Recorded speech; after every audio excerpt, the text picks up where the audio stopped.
Oh shit. I gotta pick up my medication. Because I was late. Whoops. I didn't realize I unmuted. My bad. Oh, that was funny.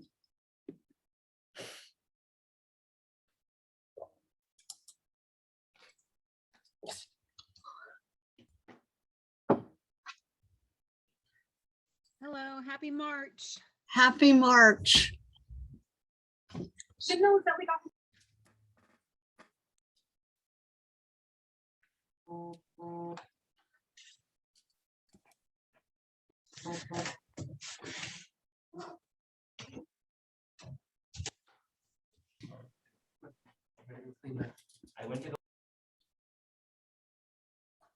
Professor, Yeah. I'll send you an email to follow up, but I'm going on annual training with my Air National Guard unit starting on Monday for Okay. 2 weeks. Okay. And I should be able to attend because we're only doing stuff during the day. I'm just not sure what Wi-Fi is going to Just, you know what? You don't even need to send me a notice. Just tell me and we will figure it out. I don't really need it. I know other professors say they need it. I believe you. Just we'll figure it out. Okay. I mean, I'll be able to do the workload. I just don't know what the Wi-Fi will be like during Well, you know, class. if anything happens, just tell me. Okay. Sounds good. You're welcome. Of course. Yeah, we'll be in Mississippi. Oh, awesome. I don't know. I've never been there. It's I don't know. I don't know if anybody here is from Mississippi, so I don't want to say anything. Mississippi is a hot mess. I've been to Mississippi several times.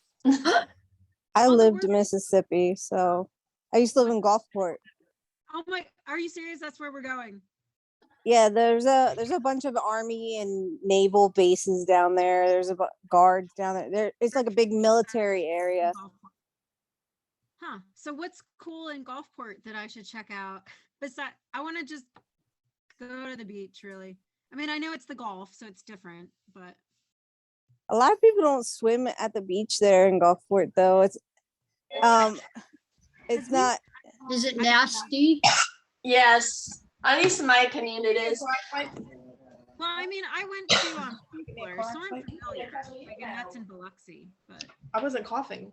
Yeah, the beach is in Biloxi, but Gulfport and Biloxi are really close. It's like driving distance. anything worth seeing in Gulfport since you're from there? I'm not from there.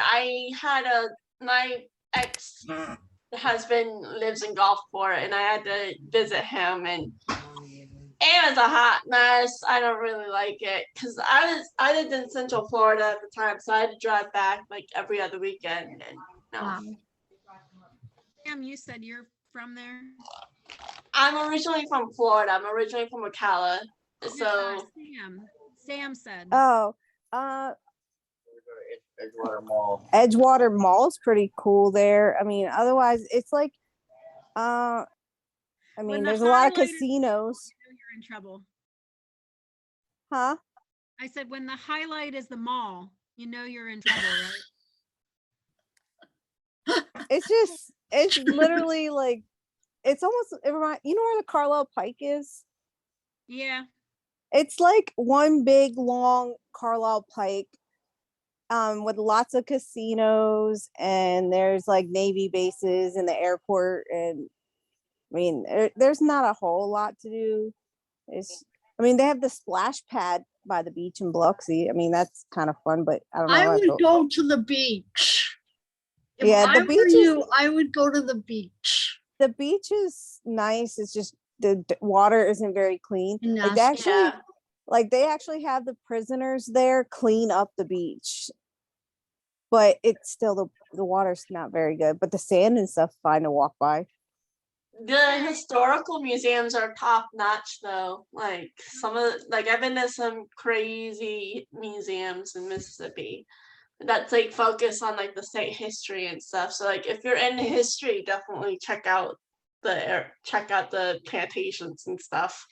Okay. I won't hijack the meeting anymore. Thanks, guys. Yeah, I always learn something. Don't go to Mississippi unless you want to go to the beach or visit a mall.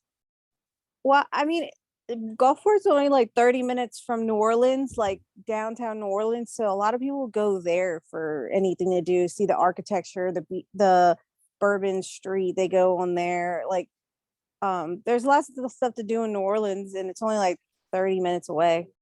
I got peed on in New Orleans. I'm never going back there. But you got all right. All right. Let's I get love New going. Orleans. I have great memories in that city. I love it, love it, love it there. I have never been there either, so I think New Orleans would be cool. I just have to rent a car if I want to go out of state, because we're not allowed to take the government vehicles out of state. Ouch. But we're allowed to rent vehicles if I want to do New Orleans. But it's around Mardi Gras, so I think it's going to be kind of scary. Like it's right after that we're going. Are you going to be there for any of Mardi Gras? No, but I think it'll probably still be pretty disgusting afterwards. Oh, okay. Well, I know my brother and my sister-in-law went down to Mardi Gras like I think 2 years ago or a year ago, and it was a lot of fun. So, all right, let's get started with tonight.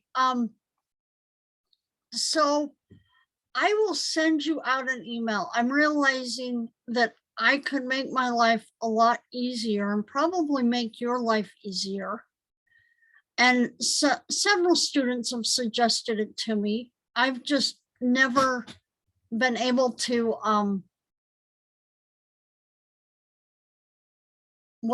justify doing it until recently when I'm thinking, you know what, it would really save me some grief since the world revolves around me.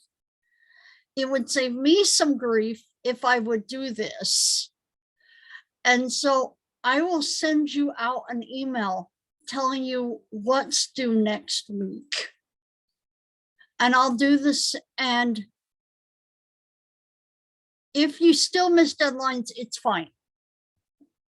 But a lot of people are missing them because either you're not in a habit of checking the syllabus because that's where the due dates are there, or you're just not in the habit of checking them online.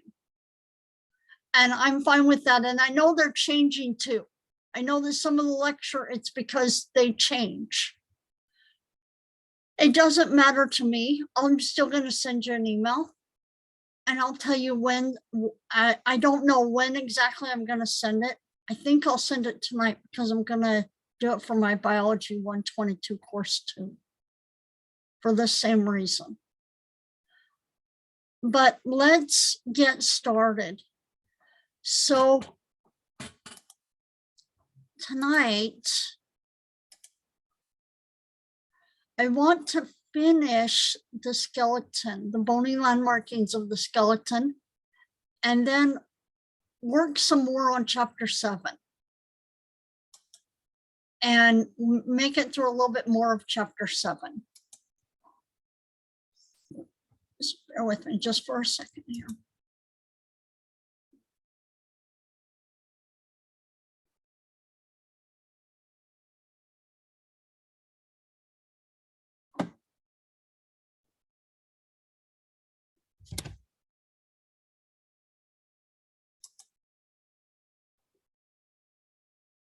Or there.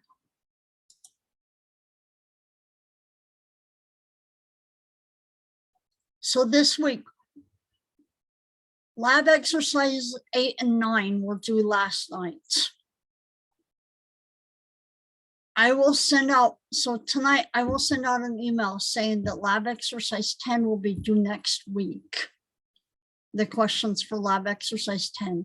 The other thing that's also supposed to open tonight is the third lab quest. And that will be due next week also.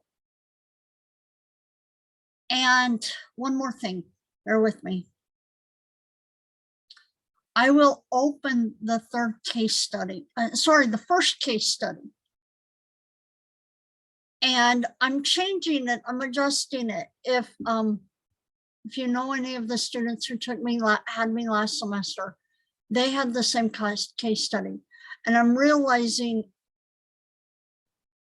I think it's maybe a little too complex.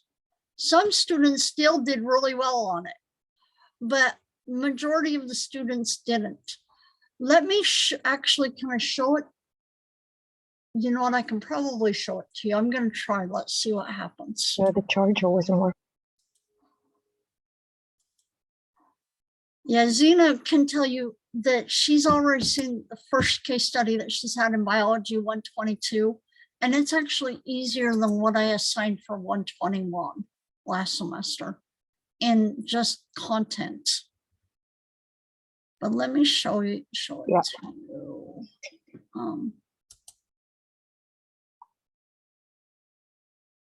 I'm not sure if it will open on this computer or not, but I'm going to try.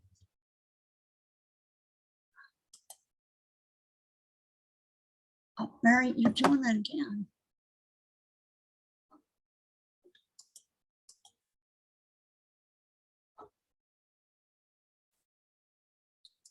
We'll just see if it will open up.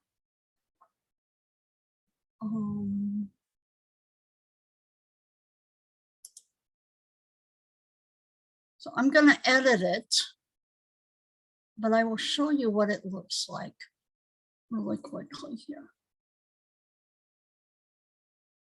And I've redesigned things, I've reorganized it because the way I was organizing the D2L class website was a lot more complicated last semester. And I realized that if I didn't organize it the way it was then, it would be easier for everyone involved. Me and the students. So give me 1 second here. It's on it.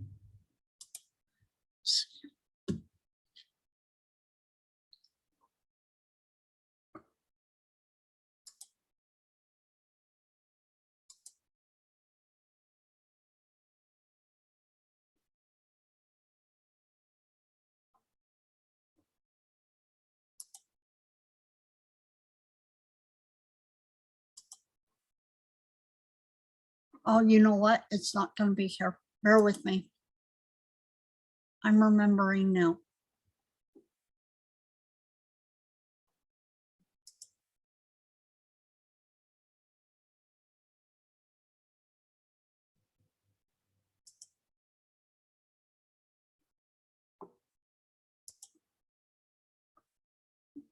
Some students really like case studies. Other students really hate them. However, as of this next semester, it will be required for every AMP class coming out of HAC. And I honestly like them, and for the reason that some students like them, and that you're actually going to apply what you know and what you're learning.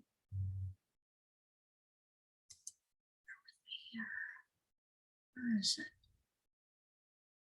Oh, it's right down here. This is why I changed it, so it wasn't so hard for me to find what I was looking for.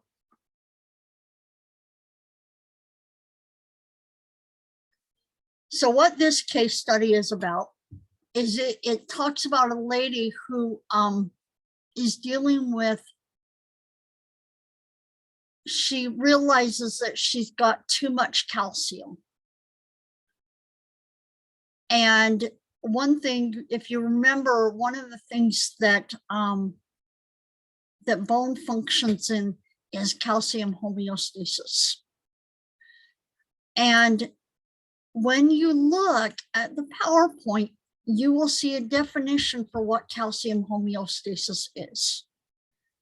you'll see why is it tightly regulated. List 3 main hormones that regulate it and describe their effects on the target organs they affect. I can tell you why I think some students struggle with answering these is because they're not used to having to look at the whole entire PowerPoint to find the answers to questions.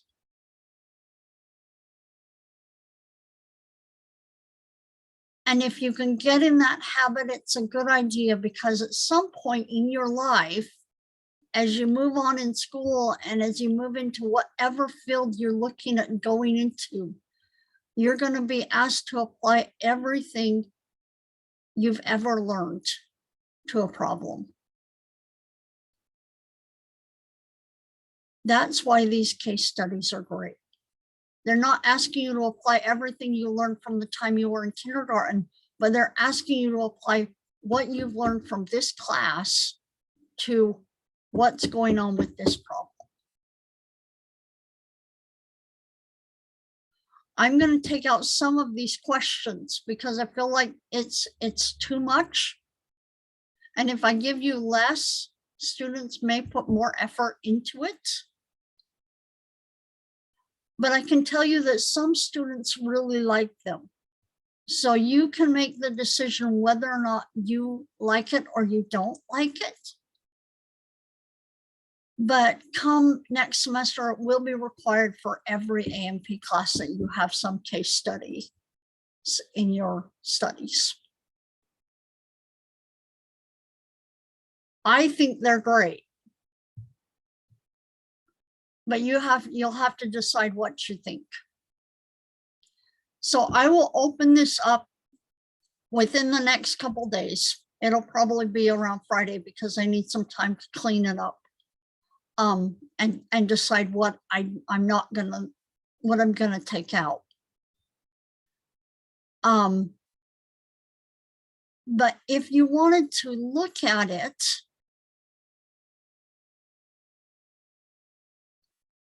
well, you can't really look at it. You don't have access to it. I will post it tonight, but realize I'm going to revise it. You can read through it, but realize I'm going to revise it. Is that clear?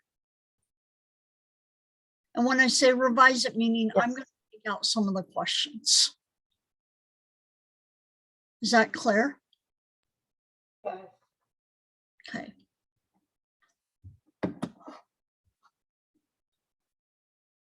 But so come next week, things that will be due. Bear with me just for a second because I'm going to go into McGraw-Hill too. Lab exercise questions for exercise 10. The third lab quest.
The chapter 3 smart book assignment and the chapter 3 quiz.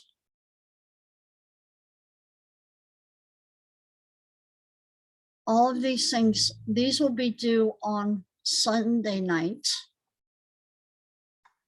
The chapter 3 quiz and chapter 3 smart book assignment. The others will be due on Wednesday night. Tuesday night. I know that some of you have already done them. Let me come down. Yeah. Any questions? I will put, like I said, I will send you an email. It'll be tonight or tomorrow morning / tomorrow afternoon. But I will send out an email saying what is due over the next week. Professor Gessel, Yes, this is Christina. With the case study, say it one more time. I'm so sorry. Wise is one with few desires.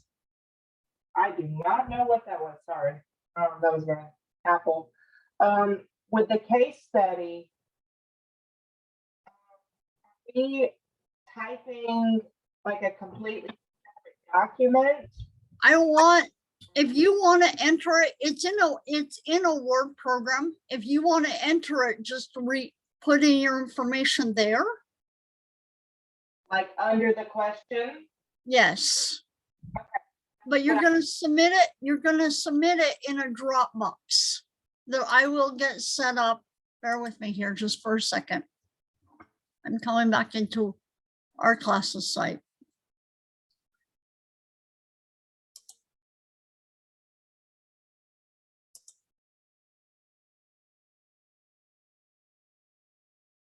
There will be a folder under Dropbox here. There's nothing here yet, but you'll see a folder here. And as it states in the syllabus, when you submit something here in the Dropbox, make it either a Word, a PDF, or a JPEG. I can't open anything else. I can try to open it, but if I can't open it, I can't grade it either. And that's why I'm asking you to submit it as those.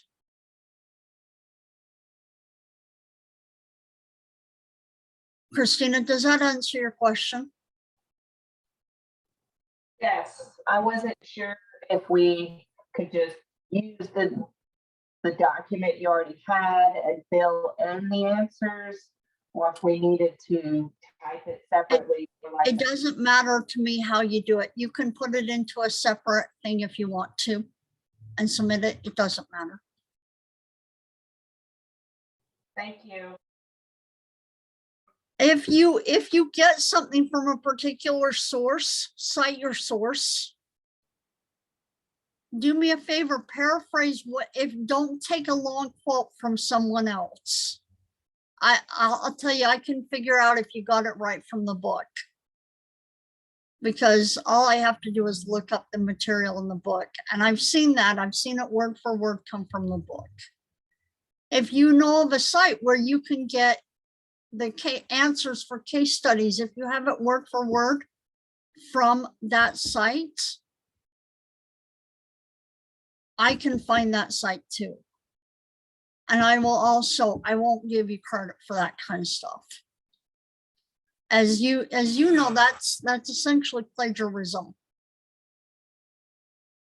And so do me a favor and put your information and put your answers in your own words. I don't want to know what so-and-so, what anyone else thinks. I want to know what you think.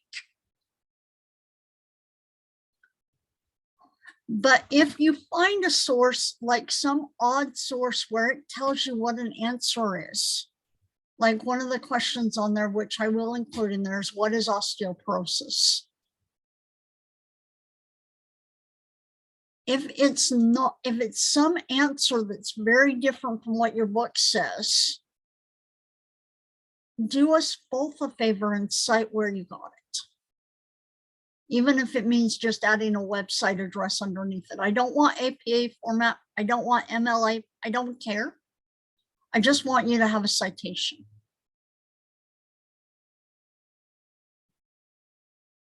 This isn't really a writing class. I mean, yes, I want you to look through what you send to me before you send it, so that it's not torture for me to try to read it. But I don't want it to be a major essay writing thing. I just want you to do the answers and I want you to use your own words. Any other questions?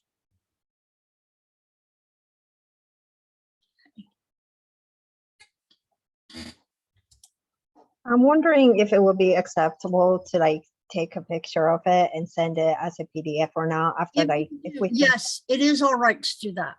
Okay, Make sure it's legible. Make sure that I can Yeah. read it. okay. Yeah, I don't have Word on my computer, so that will mean like for Zena? me to purchase a Zena? new one. Zena, you have access to Word through the school. Oh, I do? Yep.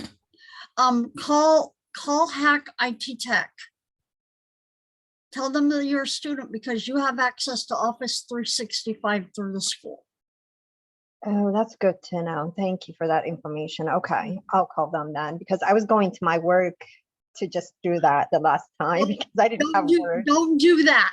Okay, Just, yeah, if you, because it's an online class, yeah. you have, you know what, and I think I actually emailed the dean last semester about this, or was it the semester before? I don't remember. But I asked him, do students have access to Office 365? Because they do at Carroll Community College.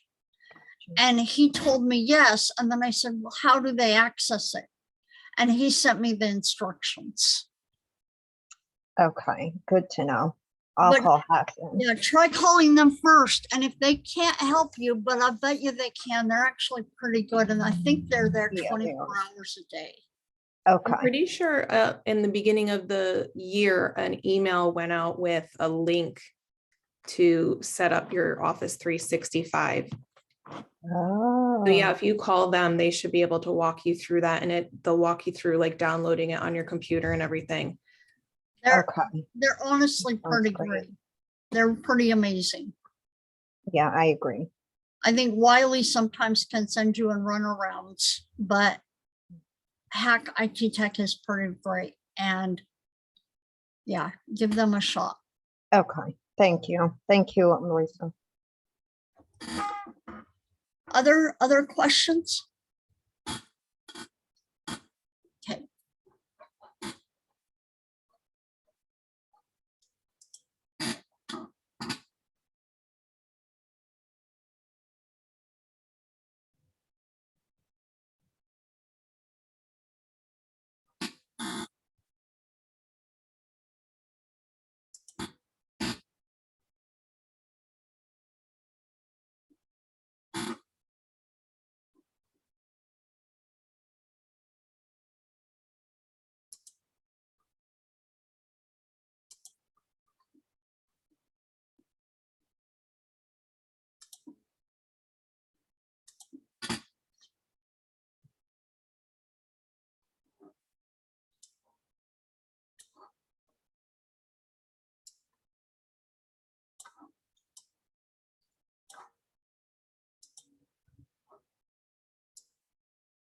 I do have one question. Oh.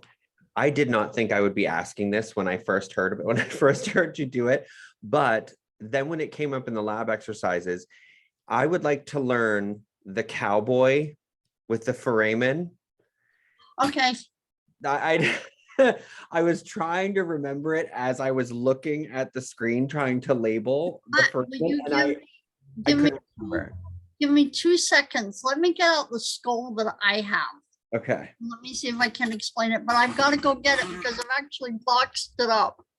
Yeah, my place that I live in, my mom isn't here again, so it's a fairly quiet night, but it's not a really big place. And so usually because I'll tell you, our living room is my office. The kitchen is her office. We kind of have it designated like that.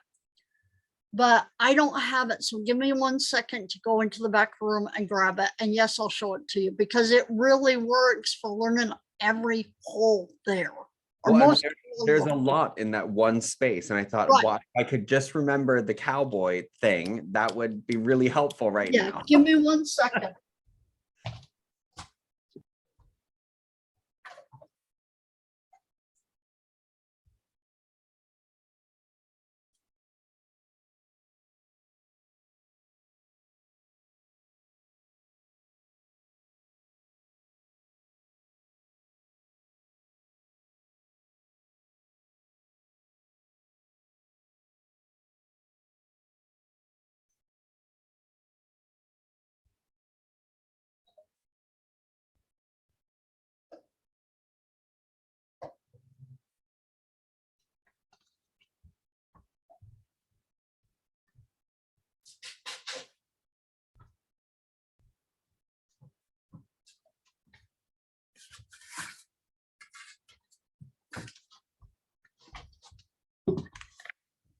I actually got some stuff to help with this a little bit because we were doing the skull last week, I said, I thought, I really wish I had some pipe cleaners. And then I was going through some of my older lab equipment and realized that I did have pipe cleaners. And I didn't have to go and buy some just to have some more pipe cleaners that I'm only going to use like when I do this. So I'm going to stop sharing my screen. So I'm looking at here. And right here,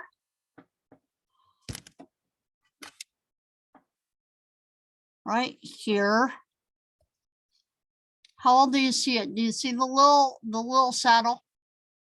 Okay, so there's this little saddle. And when we start talking about the brain, we'll talk about what sits there, but it's the pituitary gland. It's right there. And it actually means sella turcica, which is Turkish saddle.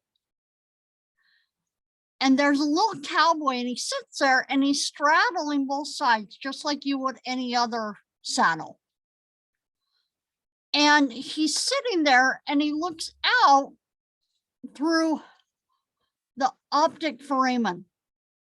Hey, Professor Bessel, can you move the skull up a little bit? Because we can't see where you are. There Is you that go. any better? Yes. Okay. Okay, be patient with me because I can't see the skull really well at this point. So if I'll work through it a little bit. So here's the saddle. Little cowboy sitting there, he's straddling both sides of the saddle. And he puts he's looking out through, you could call it the optic foramen or the optic canal. The foramen is the whole tunnel is the canal. So he's looking out through the optic canal. And he puts his lasso where any other cowboy would put his lasso, into foramen lacerum back here.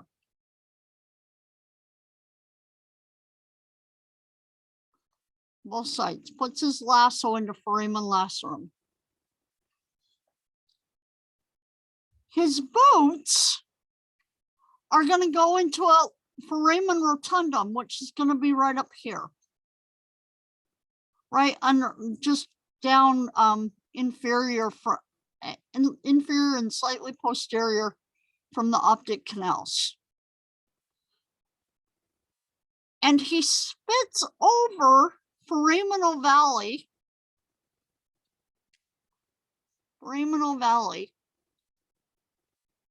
into foramen spinosum.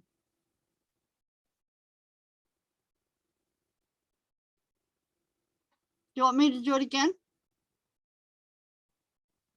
One more time. Okay. So little cowboy, he's sitting right here. He's straddling the sella turcica. He looks out through the optic canal.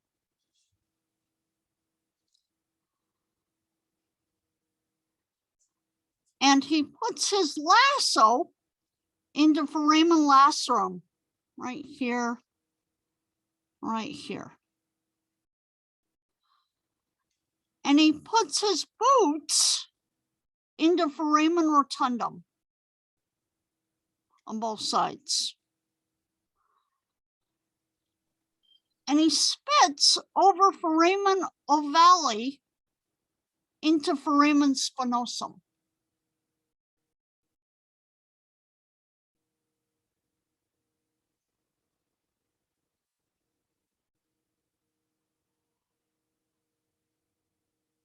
Does that help? Awesome. Yeah, it's a great mnemonic. Well, I was looking at the labeling exercise and I thought, I was like, this is when I would really like to remember what you said. So that is written on my superior view. Like Awesome. I will be remembering. Awesome. Okay. I don't even know if it's actually, I got it from another professor at one point. I don't even know if it's written down anywhere. Like we'll talk about other mnemonics as I know them. Especially when we get into the nervous system. But they're usually written down somewhere, but that one I don't know of any place where it's written down. Okay. Justin has it written down now. He does now. Well, Justin, you Exactly. It gotta is all written publish it. somewhere. You gotta publish it, like put it on a blog site or something. Right? I might have to.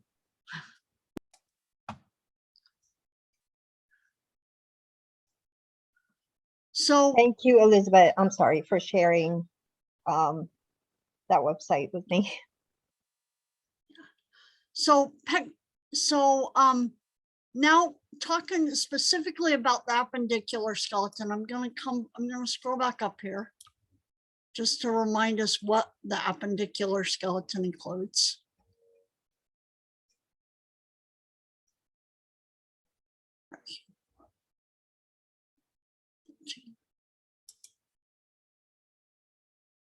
So I don't have my teaching assistant here with me tonight, but I do have one of my cats because my teaching assistant isn't on my lap. Abby, you gonna show yourself?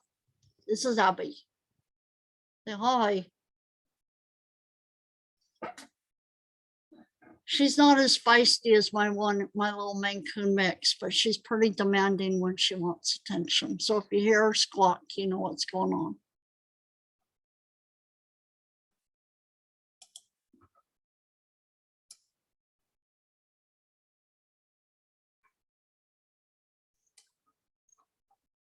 So the skeleton is divided into two major parts. The appendicular skeleton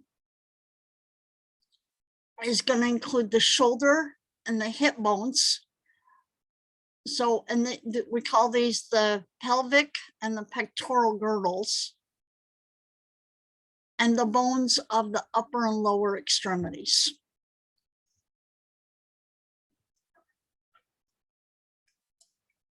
Come on back down here.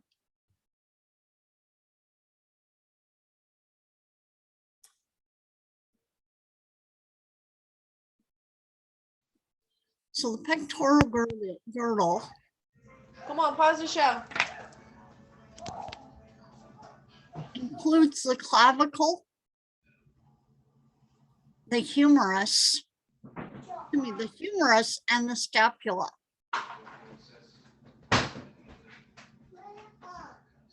I'll tell you, I recently read a book and I thought I really understood the scapula. I thought I had the skeleton down until I read this book recently.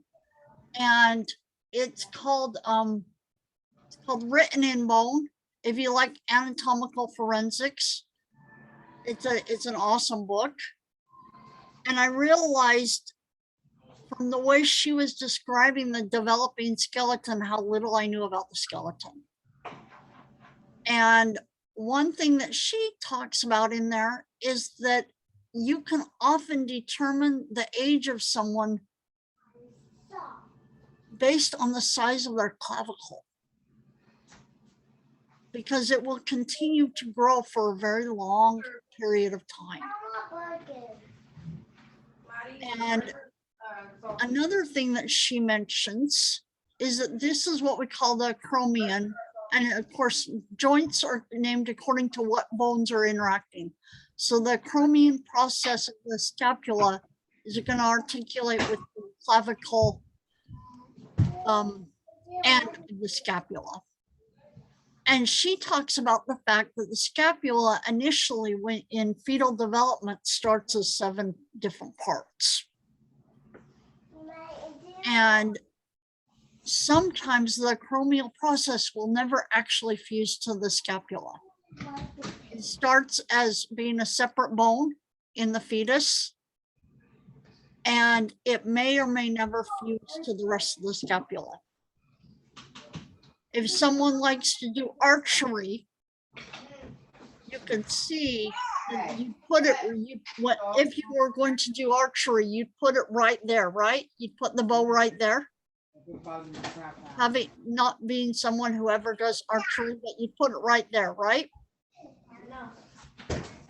Someone say yes, so that I don't think I'm being really silly. Yeah, And the result is that this part of the scapula never flows to the rest of the scapula because of all the pressure you put right there. And I just, I realized, we think we know all about anatomy until we realize how little we actually know.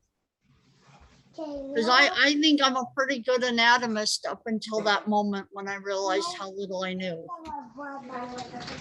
But so clavicle, one of the easiest bones to break, and from what I understand, one of the more painful bones to break. Because you just kind of have to pop it back into place and let it heal. There's no way of really supporting it as it heals. But it has a sternal end and an acromial end. Sternal end is going to articulate with the sternum. The acromial end is going to articulate with the acromial process of the scapula. I'm sorry, Professor Gessel. I'm having trouble focusing. Is somebody unmuted? I think, you know what? Bear with me just for a second because Okay. I can hear it too. I think, did that help? I think that helped. All right. I could hear it too. So sternal end and the acromial end. Sternal end is going to articulate with the manubrium of the sternum. The acromial end is going to articulate with the acromion process of the scapula.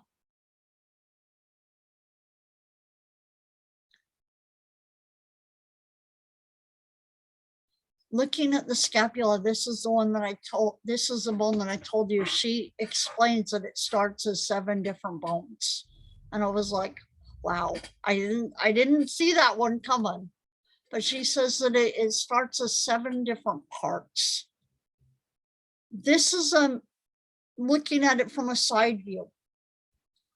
So this is looking at it, bear with me. I got my Bob the skeleton, and since my mom isn't here, I can call him whatever I want to.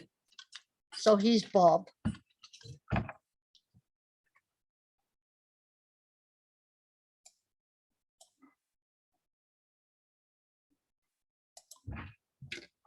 So with Bob, that side view, you're looking right here.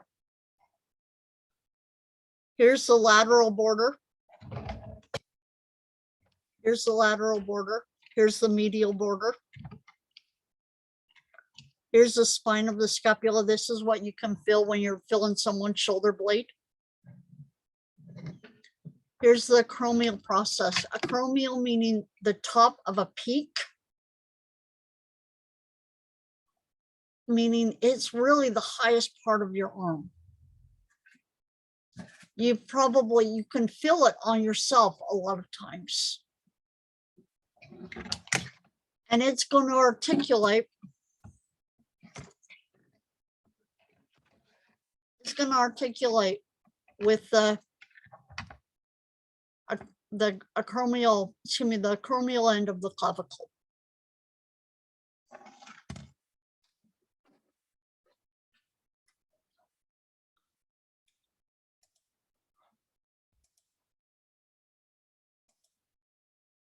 So lateral border, the head, the glenoid cavity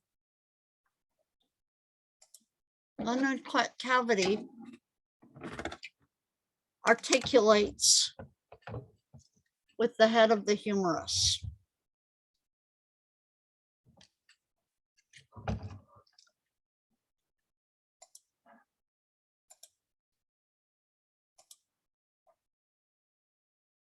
So spine, the other process that we're looking at here on the side is the coracoid process. It looks like the head of a bird.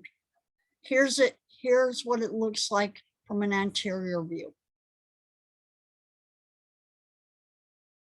So lateral border, medial border, the glenoid cavity, where the head of the humerus is going to articulate. the acromial process and the coracoid process. One thing that, we'll talk about this when we talk about joints, but the more shallow this little cavity is for a given ball and socket joint, which is what this is, the least stable that joint is. And the more flexible a joint is, because if you think about it, your shoulder joint is the most flexible joint you have. You can do almost anything you want with your shoulder joint, right? Is there really anything you can't do with your shoulder joint? Except maybe, flip it on your humerus, maybe on a 180 degree. But you can really do anything you want with it. But that also makes it your least stable joint. Your femur looks very similar in a lot of ways, but you don't have the same flexibility. One thing that I like about learning about bones, anatomy, and joints is realizing how people get injured and how you can injure others. My brother, who is a really great dad, I have a brother who has 5 children, and he and his wife wanted a lot of children, and they adopted 2 little kids out of Ethiopia, and they sit right in the middle of their other 3 kids. And I watched him when they were really, really young, because their 2 kids out of Ethiopia are not related to one another, and they're 4 months apart in age. So it was kind of like having twins. And they didn't realize, I don't think they had any idea how hard it was going to be until they got them here. But I watched my brother reach down and grab my niece by the arm. And she was probably, I don't know, she was about 18 months at the time. I watched him grab her by the arm and throw her up over his shoulder. And I can tell you, it horrified me. And he's a great guy. My brother and I, when it comes, I made the comment, if you get me going about the COVID vaccine, I did tell you about it. So he's the one that I don't agree with regards to the COVID vaccine. But when he's still a great guy, and he's a great dad, and he loves his kids, and they're amazing kids. And but I watched him do this with my niece, and it horrified me. And I will call him Jake for right now, because that's his name. But I said, Jake, do you realize what you're doing? And I said, you could permanently damage her shoulder.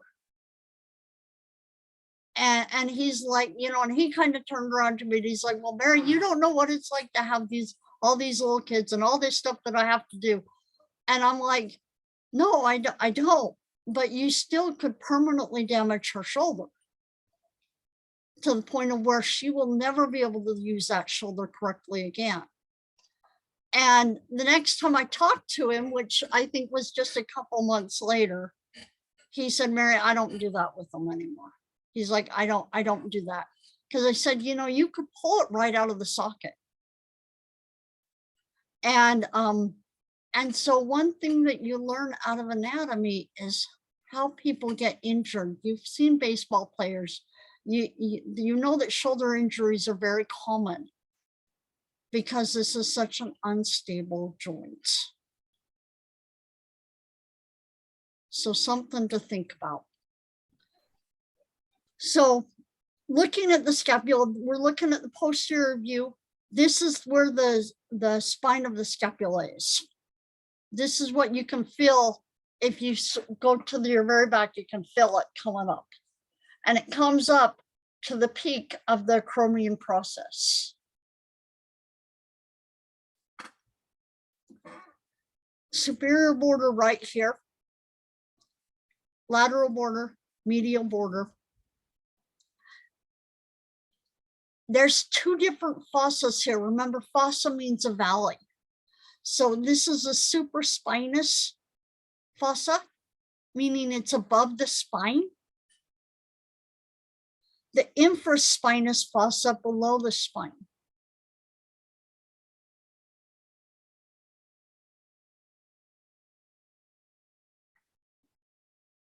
Looking at the anterior view, which is what is hidden in with regards to my bob here, is it's what's covered by the rib cage. So that's my anterior view.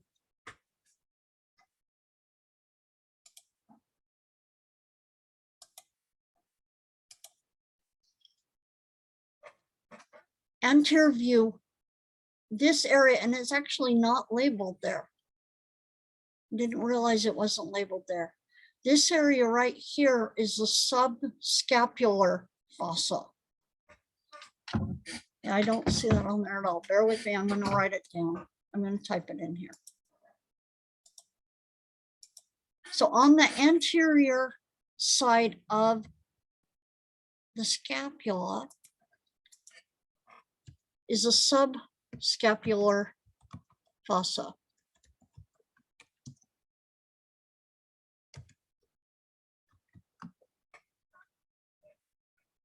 So this is on the anterior side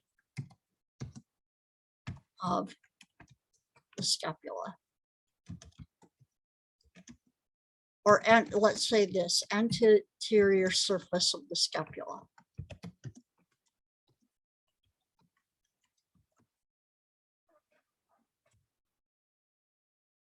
So that's what's nestled up against your back ribs. If you think about it, bear with this. Here's the spine. Here's the supraspinatus fossa. Here's the infraspinatus fossa. And underneath is the subscapular fossa. Remember, sub means underneath. So that's the subscapular fossa, meaning underneath the scapula. Questions?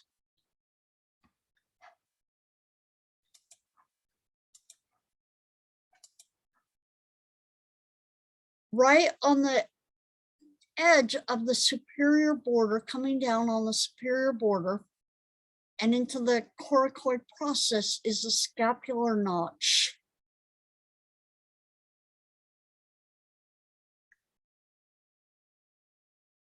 Any questions about the scapula?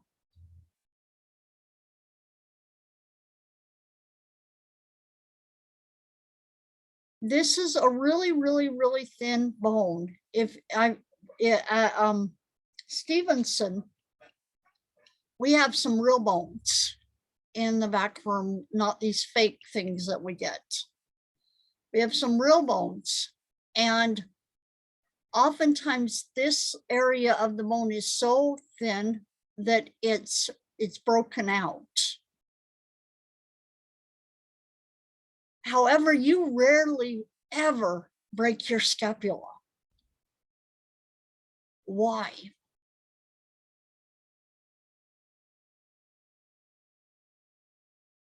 It's a really, really thin bone, but you never ever break it. Is it covered with a lot of muscle, or? It's covered with a lot of muscle, but what else is going on there that makes it really hard to break? It's soft, like you can like, isn't it like you can I don't know, I touched like an animal one before, and like I don't know, maybe it's different for human, but like it's floppy, like I don't know what's the word. You can't really break it.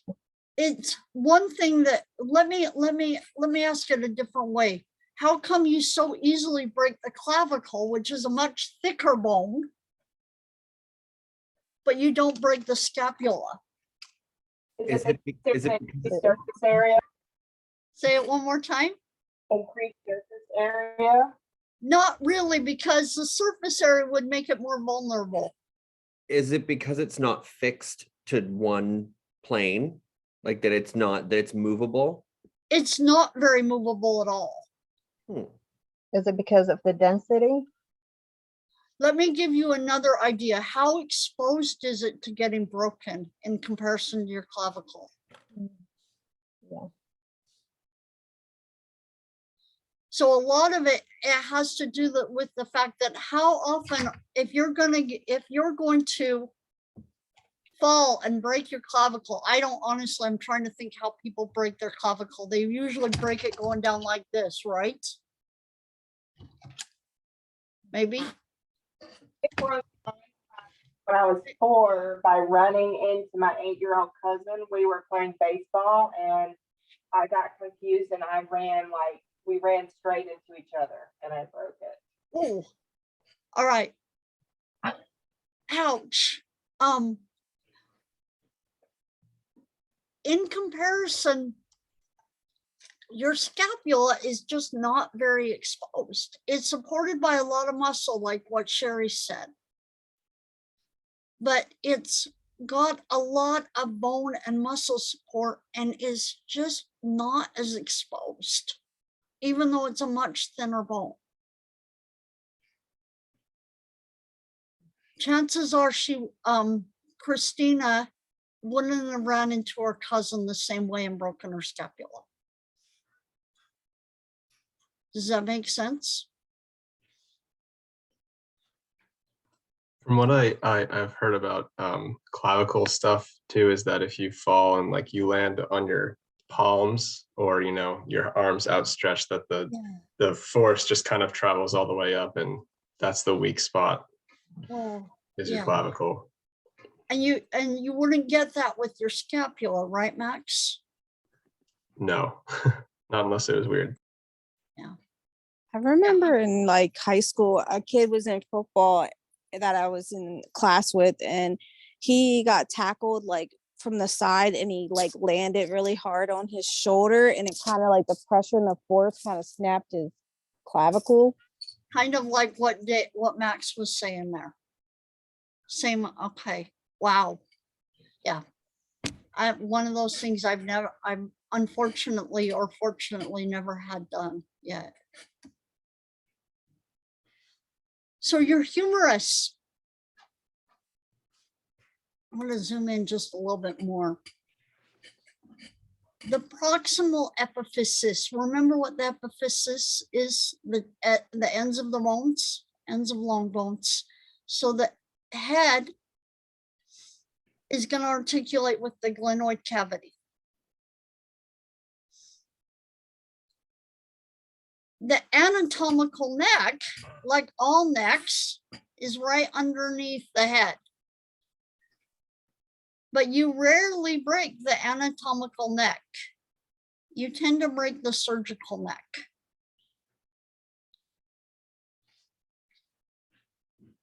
And you can think about, I'm sure you can I hope you can understand why you would not break this part as much as you're willing to break this part. This is a much thicker part of the bone. You're a lot less inclined to break it. There's a greater tubercle.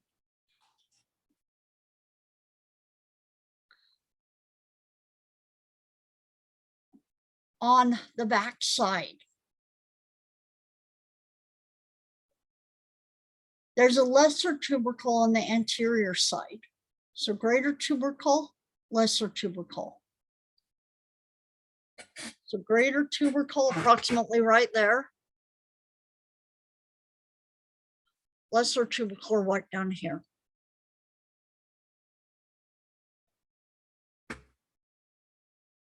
And in between is an intertubercular groove.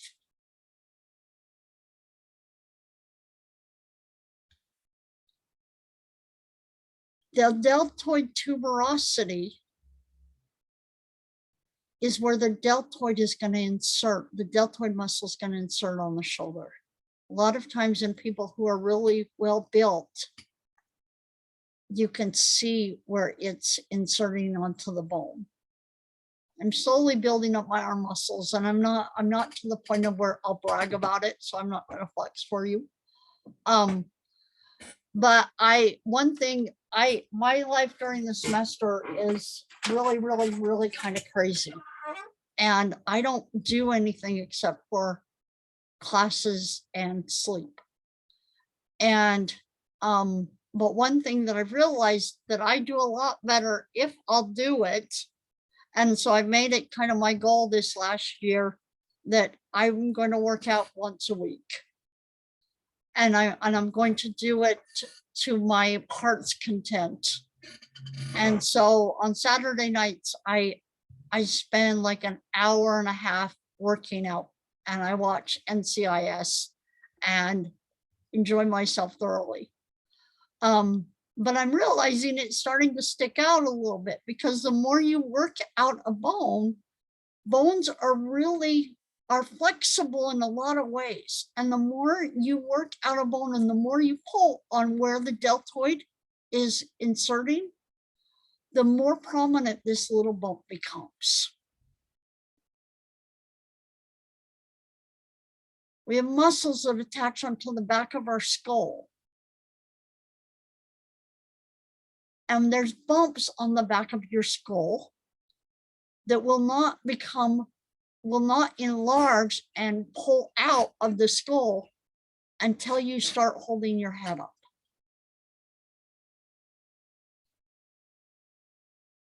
Because the muscles then will pull on that spot on the bone and force it to come out and build it up. Actually, let me show you.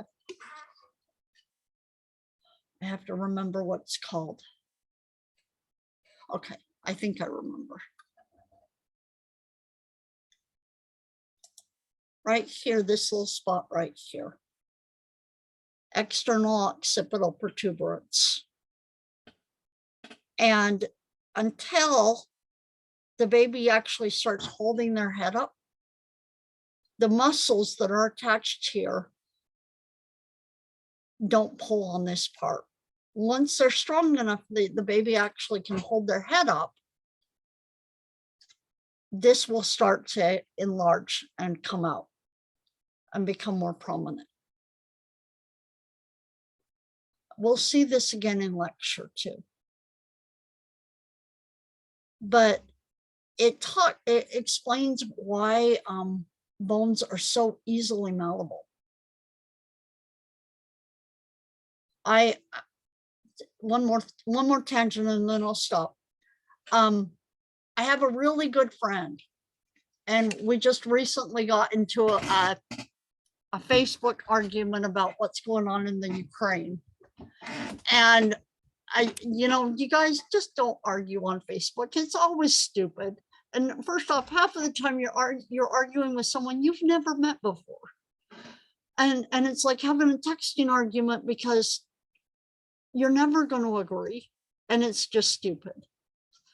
But we got over it because she started posting, sharing things with me on Facebook and posting them, because we're good enough friends that even though we rarely agree on anything, we get along fine.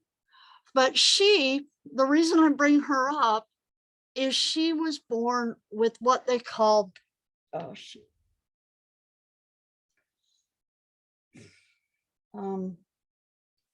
Chiari malformation.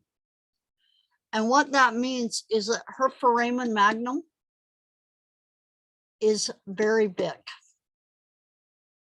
The back of her skull is narrowed more than it should be. And her foramen magnum is a lot bigger than it should be. And she was born in a very rough situation, and she's given me permission to share her story. She lives in Washington State now. But she was born in a very rough situation. Her mother did drugs most of her childhood and pretty sure she was doing them when she was pregnant with my friend. But the only thing that her mother can tell you, and the only thing her mother remembers about my friend Kaylee's childhood and her first year, is that it took her a very, very long time to hold her head up. And I, since then, when she told me that, I said, well, you can understand why, because the whole back of your skull was strange. If the muscles aren't attached as well as they should be because the back of your skull is malformed, you're not going to be able to hold your head up as well as you should. And so it took her a very long time to hold her head up. It took her a very long time to start to walk and to sit up on her own. And she still struggles with it. She's too old at this point to really look at getting surgery for it. But most of the time, depending on how severe it is, you end up with brain damage because it actually puts pressure on your occipital lobe. And she does struggle, most likely some of her issues, her emotional, intellectual issues are coming from things related to this. She deals with what's called pseudo-schizophrenic tendencies, which means that she's not schizophrenic, but she shows similar tendencies. And what does that mean? It means that you see things that aren't really there. And she, when we talk about the brain anatomy, you'll learn that where you process sight is back here.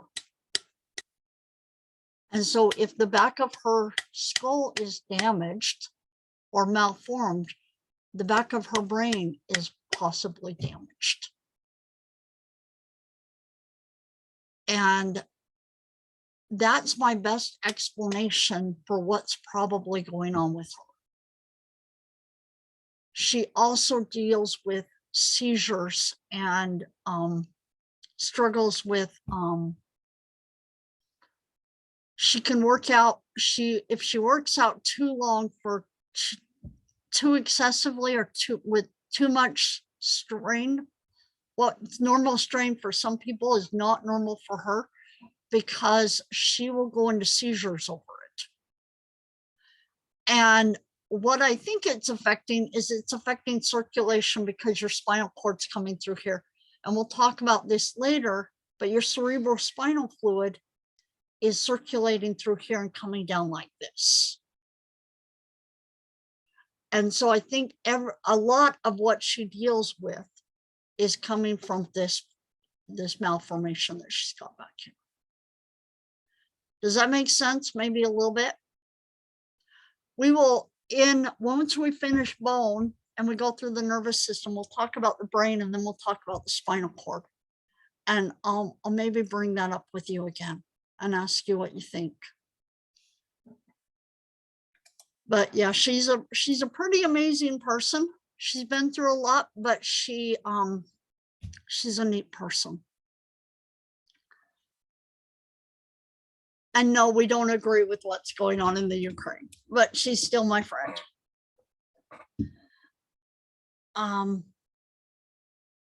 Looking down at the distal epiphysis of the humerus, here's the trochlea. Trochlea meaning like a spool of thread. It looks like a spool of thread. Looks like a little spool that you would wrap thread around. It means trochlea.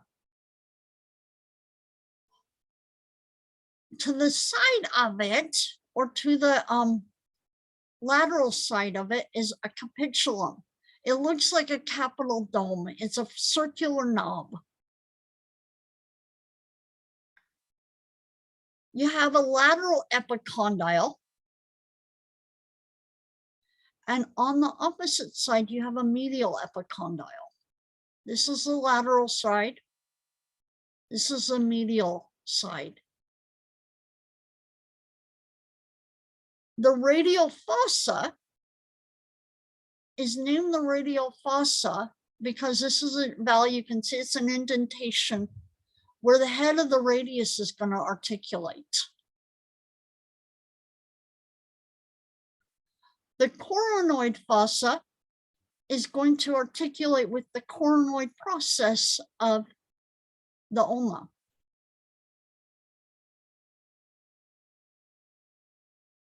So a lot of times, like even we talked about this a little bit last week, things are often named by what they're close to, what they articulate with, what goes through them.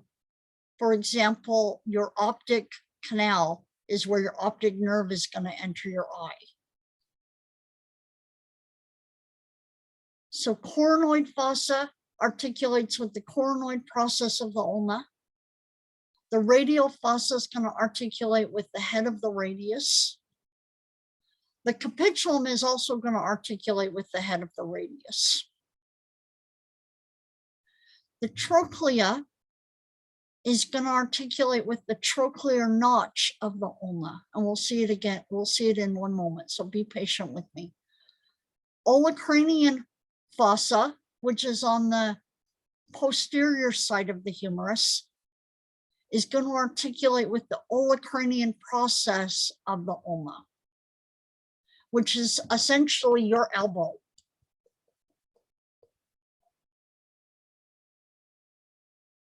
So with this next, looking at this next one, here's the olecranian process of the ulna. Here's the coronoid process of the ulna. Here's the trochlear notch.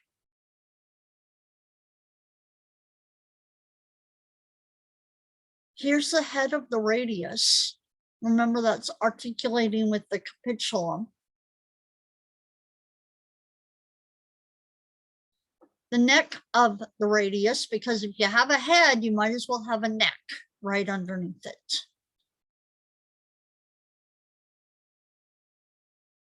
The radial tuberosity, a bump on the radius.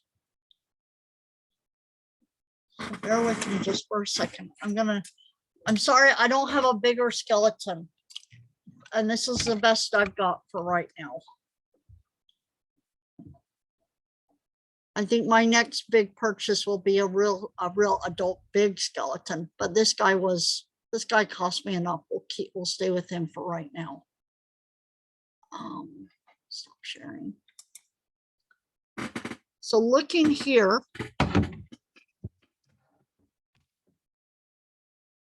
here's the ulna right here, ulna right here.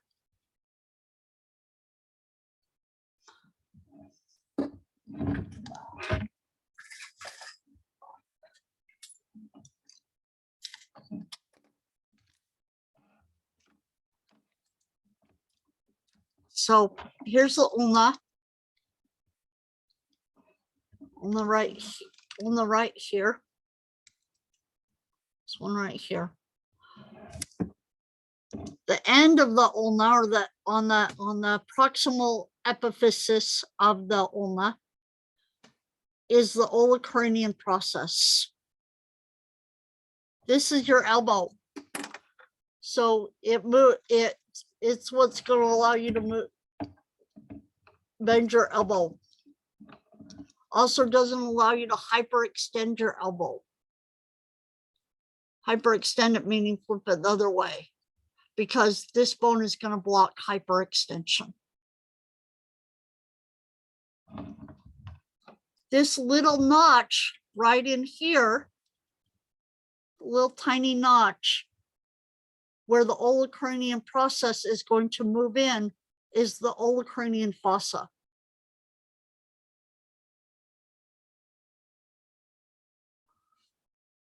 How do I know that's the ulna?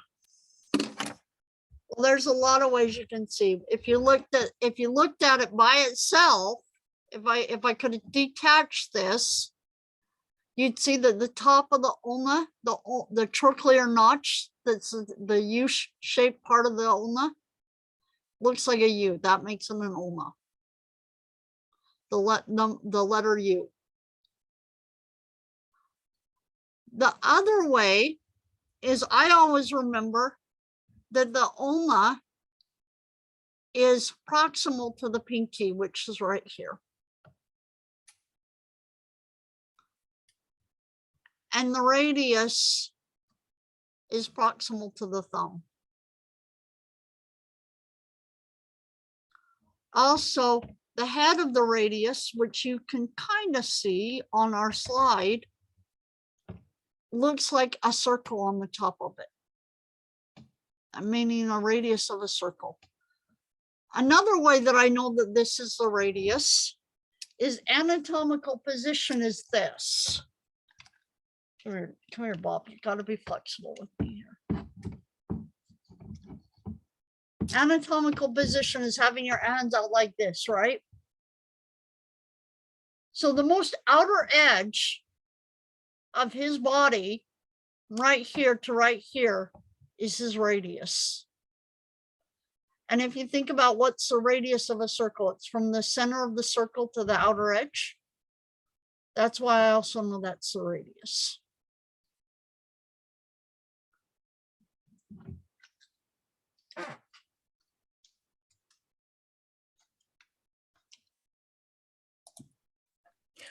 Not to go off on a tangent, but Oh, you know what? Why not? Go ahead. my daughter, who is now 19, when she was about 3, getting her out of her car seat and holding her hand, and she went to jump out of the car and we dislocated her elbow.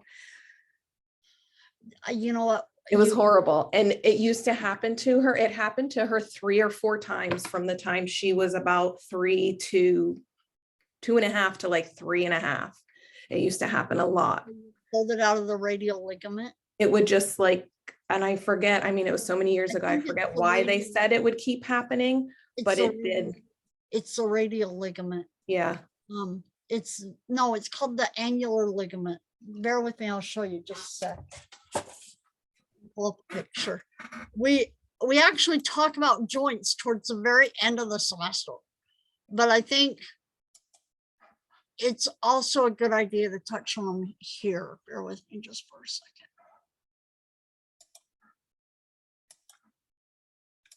Because we don't talk about muscles until the very end of the semester, or maybe we should talk about joints here. But bear with me just a second. Annular ligament. Yeah, that's another, and it's one that they call it a nursemaid's injury. Yeah, that is one of the things they said. Because you can pull the, it's a ligament that is wrapped around the head of the radius. This little ligament right here. And you can pull it out of that ligament.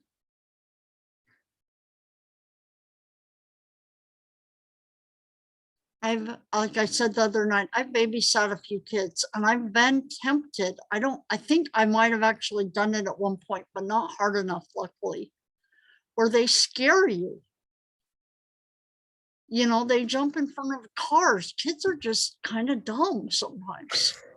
And they jump in front of cars and they scare you, and you grab them and you go, come here. And you can pull it right out. Mm-hmm. And the one thing that they can't do, how did you know she'd done it?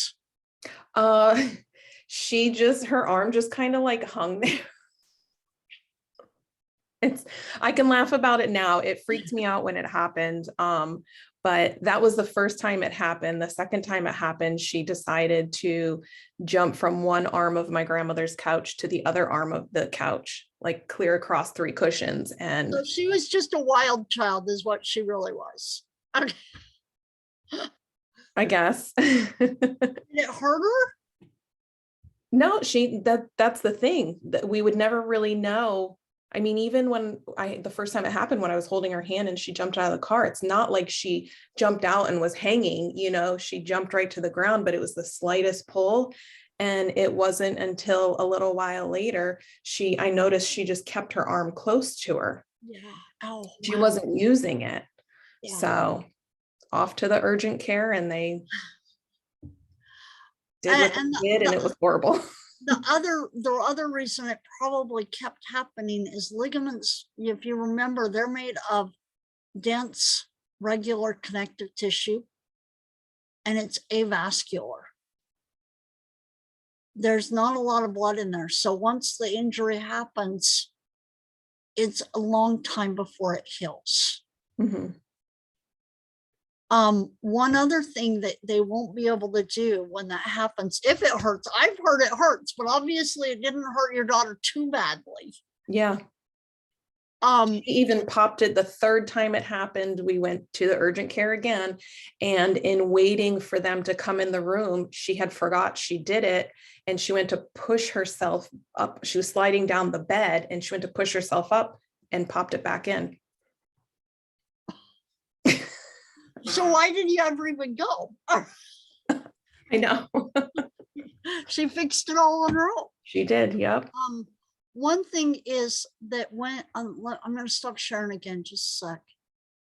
You will not, if someone pulls the radius out of that ligament, bear with me here, they will not be able to rotate their radius over their ulna. They won't be able to do this. They won't be able to do this because you have to be able to slide the radius in that ligament over. Mm-hmm. Yeah, and she wouldn't move it at all. She would just hold it by her side when it would happen. So this, when my hand is like this means supination. I think of it as you're holding a bowl of soup. When you move your radius over the top of your ulna, that's pronation. If you've pulled the head of the radius out of that ligament, you will not be able to move the head of the radius over the ulna. And one way, I'll tell you this now, you know, this is almost the last lab that we cover. We cover movements and joints. So when we get there, you guys will all be pros. But right here, how do you know which one is moving over which one when it comes to the radius and the ulna? If you grab your ulna, your olecranial process back here, which is your elbow, if you hold it, you know that's part of the ulna. Now, pronate your arm. Which one moves, which one doesn't? Does your ulna move at all when you do that? That's how you know it's got to be the radius moving over the ulna and not the reverse.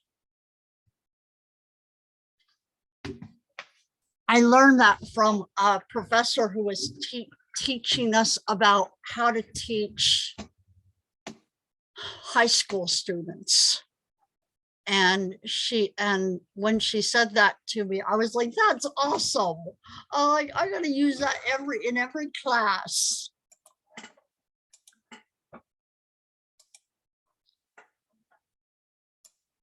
When we get to joints, remind me to tell you about my husband. He has Ehlers-Danlos syndrome. And so all of his joints are hypermobile. Yeah, they can just fall right out. He can make them just fall right out. Does he have any arthritis? His hips a little bit, but not really anywhere else, surprisingly enough. And he's 35 and no issues so far other than like some hip pain at night. Are you being really careful about that? Oh yeah. Oh yeah, he's incredibly careful. He was diagnosed pretty early. And the good thing is it's not vascular. So it's just the classic, you know, connective tissue hypermobility, but nothing vascular involved. Well, So yeah, it limits his range of motion a lot.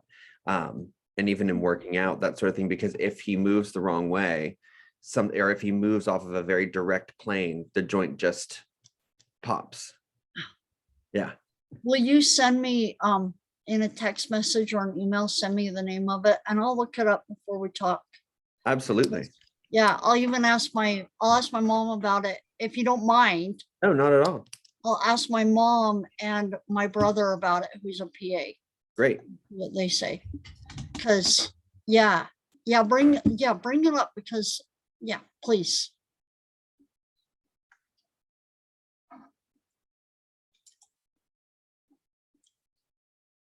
Yeah, I mean, the only issue, with being able to hyperextend things, if you're putting a lot of stress on it, you're more inclined for autoimmune arthritis from the injury, things like that.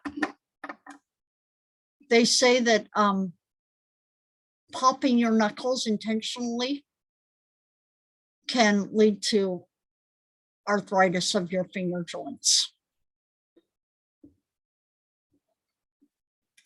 Which at this point, I used to like doing it when I was little, but it just grosses me out to listen to people pop their joints now, especially their finger joints. My kids do it all the time and it grosses me out so much. And I used to do it all the time as a teenager too. And I always tell them, I'm like, one of these days you're going to wake up and your hand's going to be like this when you're old. Yeah. Well, and it'll cause your joints to swell. It does. Yeah. Error. And I tell them that, and it's funny because my father used to say the same thing to me. So, it's where you're never going to say things your parents, and it flies right out of your mouth. Never, ever. So very bottom, so the distal part of the radius and the ulna. Styloid processes. Where did we see a styloid process before? Last week, where was it?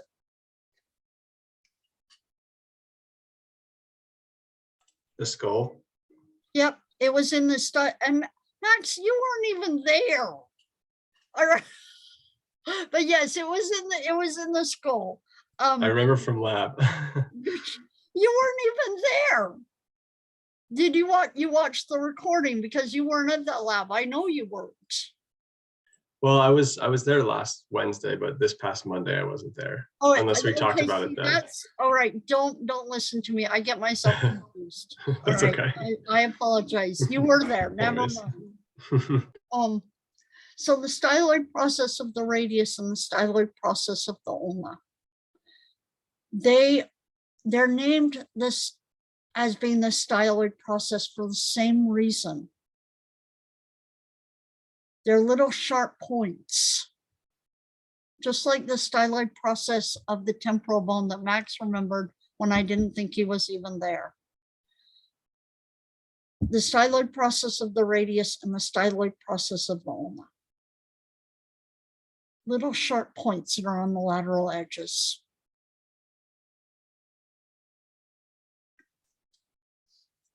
Questions? I really do like this class. We have a lot of good discussion. So just, a little bit more about that elbow articulation. Here's the trochlea, here's the trochlear notch. The coronoid process is going to articulate with the coronoid fossa of the humerus. The head of the radius is going to articulate with the capitulum, which looks like a capital dome, and the radial fossa.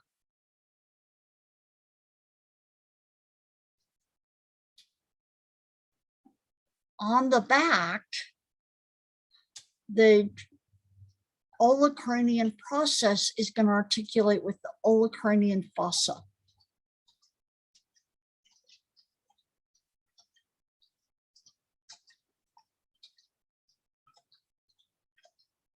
Any questions?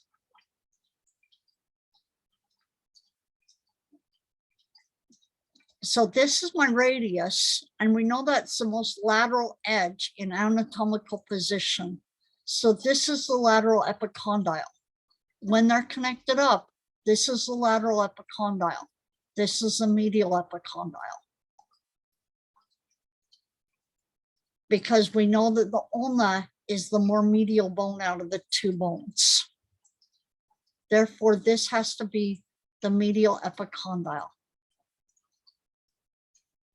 I kind of have a question. Like, so you know how whenever you hit your elbow, how it hurts worse than like hitting any other thing in your I body? was just gonna bring that up. All right. Okay, go I was ahead. just wondering if that had to do with like nerve wise or muscle wise is. or. It is. I was just, I thought, wait, Mary, don't bring it up now because we'll talk about the nervous system, but we'll talk about it really quickly. If you, here's the ulna right here, right? And when you talk about banging your elbow, specifically, how are you referring to banging your elbow?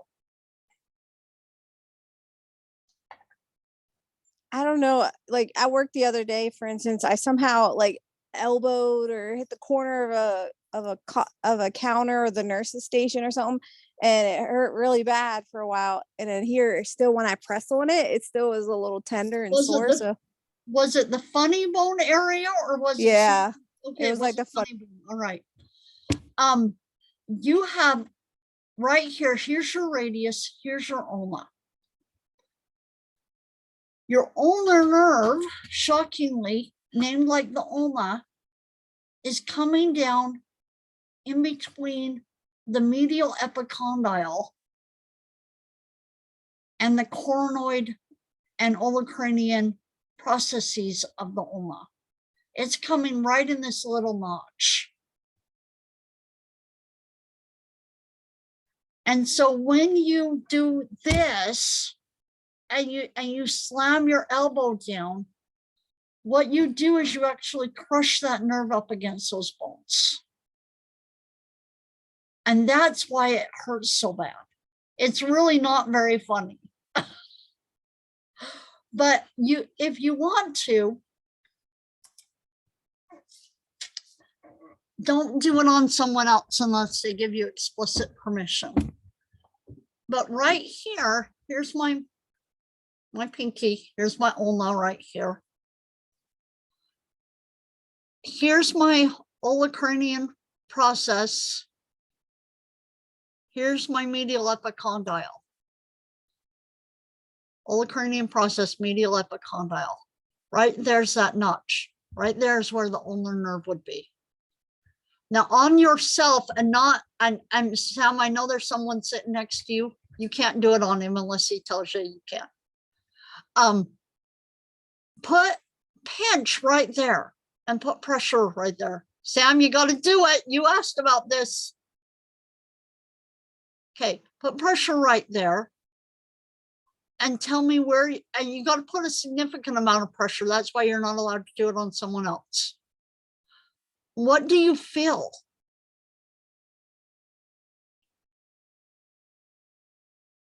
I guess you can feel something moving a little bit, and you kind of feel like that notch there too. Well, put more pressure. Put more pressure. What do you feel? I guess you could kind of feel the nerve in a way. Why do you say you can feel the nerve? What are you It's feeling? a weird sensation. What kind of sensation is weird? Like it just kind of feels like pressure being pushed onto a nerve or something. Kind of like a what? Kind of just feels like pressure. Is it tingling? Yeah, a little bit. What you're doing is you're pinching that nerve. And the result is that you everywhere that ulnar nerve, it comes up like this. Everywhere that nerve innervates is going to start to tingle at that point. And that's why you feel it up here and you feel it right here, all the way up. If you, I'll show you really quick. share my screen again.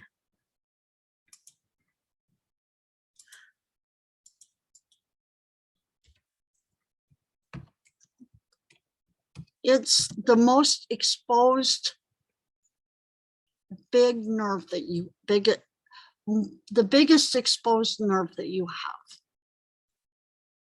that I can think of.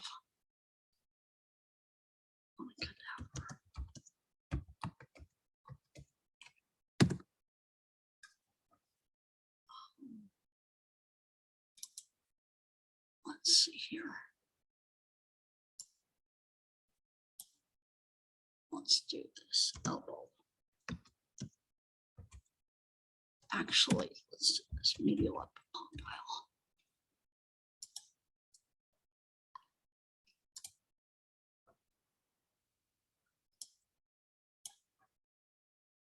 So here it is right here. Here's the medial epicondyle. Here's the olecranon process.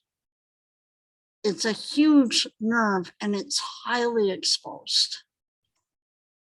So, but the funny bone, so is the funny bone considered a nerve and not actually a bone? Yeah, it's not really a funny bone because first off, it's not very funny to start out with. Except for other people who see you do it. All right, never mind. It's really not a bone. It's more that it's that tingling because supposedly it's funny when you do it. I'm sorry, I can't tell jokes without laughing. It's terrible. But So it's considered a nerve, not yes, a bone. Okay. yes.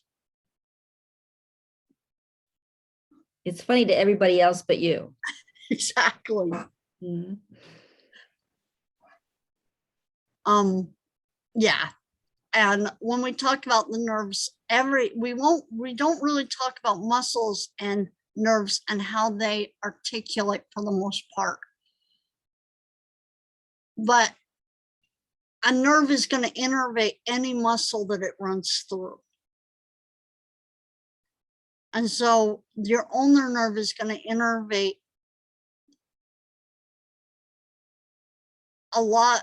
all of the muscles involved with your pinky. That's why your pinky tends to tingle when you pinch that nerve.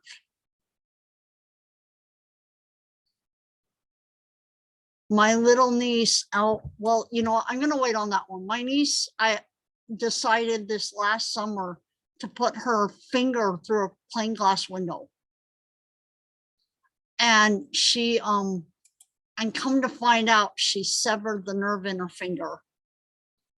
And, you know, being that her aunt is an anatomist, and, you know, and I have to get my adventures about children through proxy through my brother's kids, the same one I was talking about earlier. The second she did it, I was like, okay, what happened? What did he injure? Because I have to know now. And she severed her ulnar nerve. Was it her ulnar nerve? No, it was her median nerve. And so she may or may never get feeling back in her medial side of her finger. Yeah, she did it really well. I was impressed. And then of course her brother decided just recently, one of the kids that they adopted out of Ethiopia decided to was using a machete and decided to clip the tendon on the opposite hand of his own hand. And, you know, they're really good parents. They really are, but they tend to be very adventurous. And yeah, just fun adventures, good times. But so coming back, talking about the hand,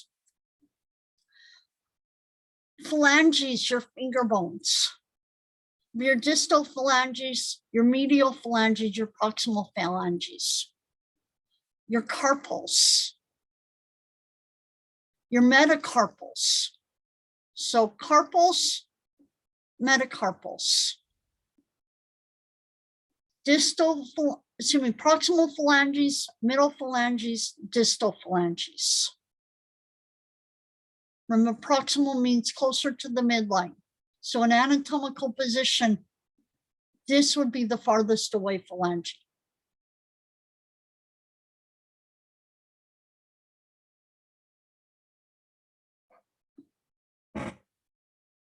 You do want to learn the carpals just long enough so that you can forget them later and then have to relearn them when someone asks you to know what they are.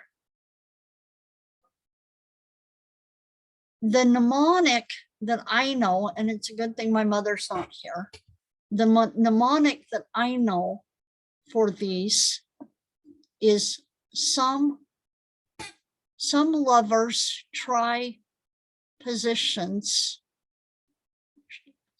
Yeah, positions, which is on the opposite side here, that they can't handle.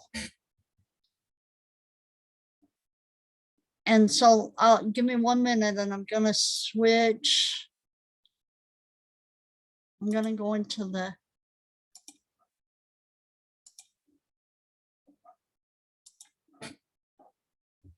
actually, I think she's heard me say it in another class, so she wouldn't be all that shocked at this point. Some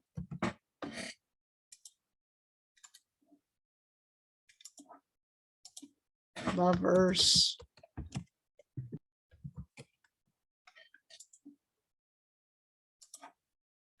try. Professor Gessel, if you ever see me giggling, I swear in my household. So I have 2 partners and they're both Oh. advanced nursing students. Oh, So no. and one with a background in physical therapy. So everything that you say gets parroted from one side of my house or the other because they are listening to the lecture and they are like, they will say it before you say it, or will say it at the Oh, same really? time you say it.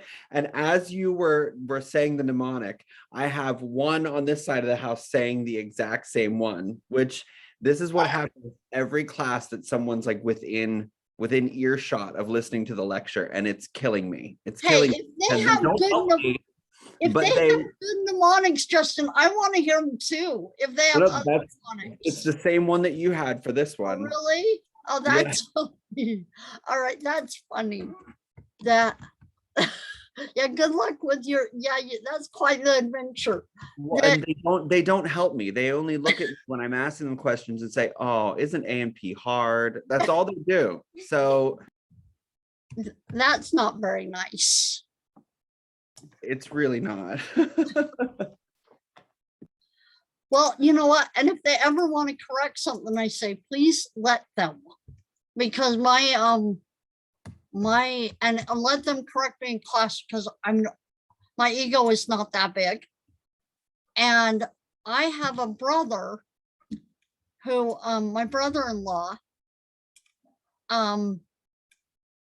has a master's in exercise science. And I have never had a course in kinesiology. I can, I can explain parts of the skeleton to him and anatomy to him that he doesn't know.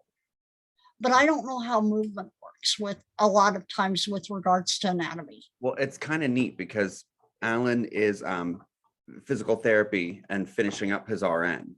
Okay. So he's really good with movement. Like starting with, he's like, I love bones, I love muscles, I love anatomy. And I'm like, okay, enough.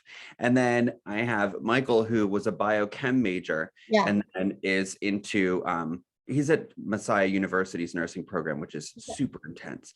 And he loves the science. So he loves everything that is chemical. He loves chemistry. He loves math. So it's really interesting with the 2 of them, how I get just this bombardment of stuff, but they don't help me. They just say, good luck. We had to do this too. Enjoy. So that's all this is. Not very nice. All right. But you know what? If they have some good ideas, or if they ever say, oh, she's not doing it right, they let them correct. I don't mind if they correct me. I'll let you mind hearing what they have to say, because I have my undergrad was in chemistry. And my, and then one of my masters was a little bit of biochemistry. But then I went really into molecular instead. And so I like how chemistry and physiology all interrelate. But I know that I don't know everything out there when it comes to it. So some lovers try, so scaphoid, lunate, triquetrium. That, okay, some lovers try, oh, this is wrong. Positions. There should be a P right here. Positions.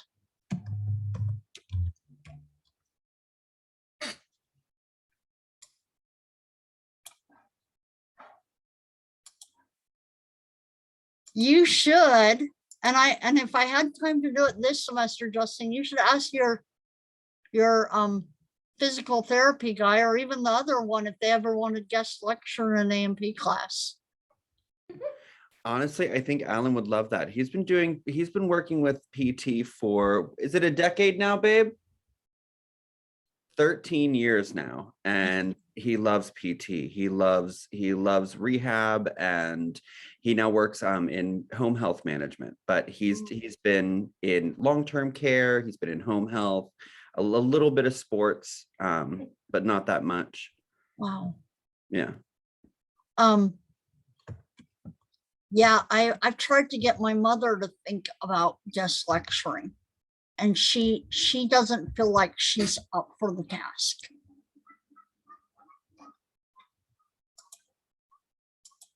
But let's see here.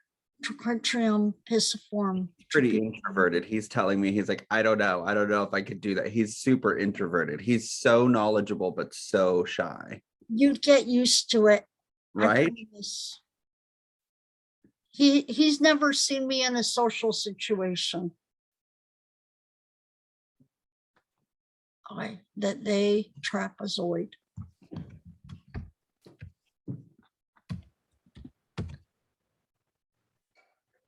Yeah, my family will actually tell you that I tend to be one of the shyer people, but I've learned in class situations that just doesn't work. I can't be that way. Otherwise, I tend to be more on the shy end.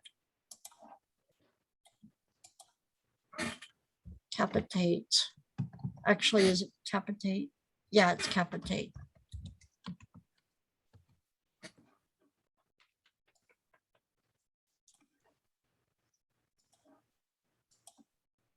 And hamate.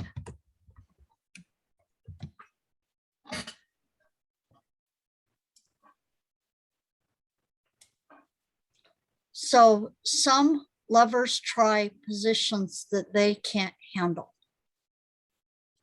Scaphoid, lunate, triquetrium, pisiform, which is on the opposite side of the triquetrium, trapezium, trapezoid, capitate, and hamate.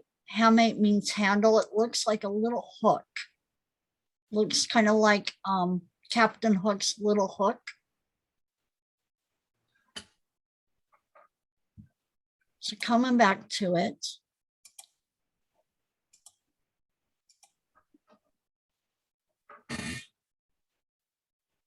I'm sorry, do you mind going back to that one? I was Yep. going to take a picture. Nope, I understand. Give me one Thank second. you.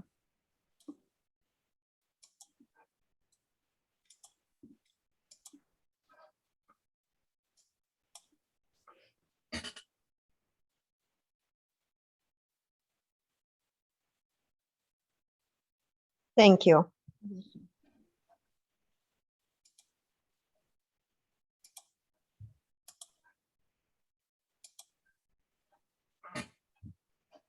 So looking here, and I'm going to zoom in just a little bit.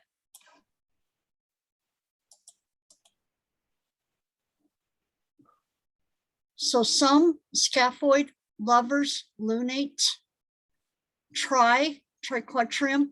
Pisiform is on the opposite side, kind of on the side and on the medial anterior side or medial posterior side. But it looks like a little pea because pisiform means pea-sized bone. So some lovers triquetrium positions pisiform, that trapezium, they trapezoid, can't capitate, handle hamate. And if you saw this, if you actually saw this rather than a picture of it, you'd see that this actually kind of sticks out like a little hook.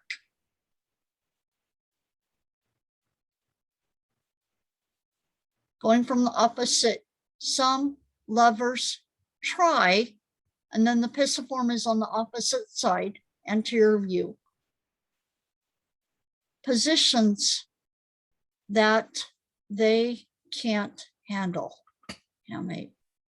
And the best way for remembering that trapezium is on the lateral side and trapezoid is on the medial side.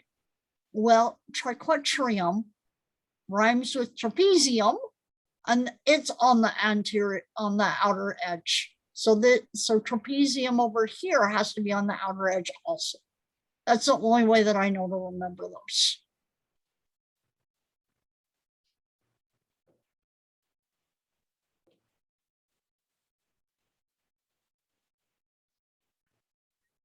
Questions?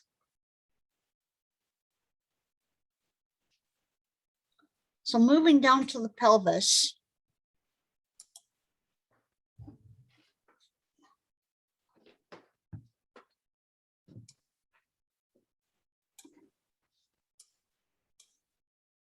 The os coxae.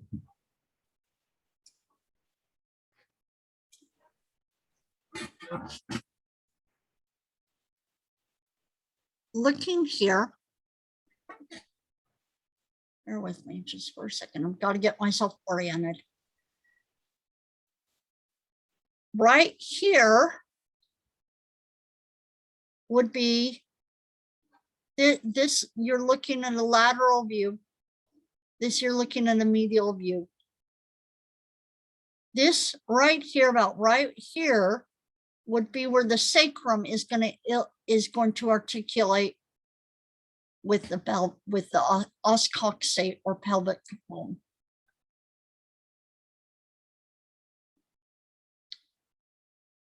Iliac crest or iliac crest right here. Scapula's, the sacrum's going to articulate right here.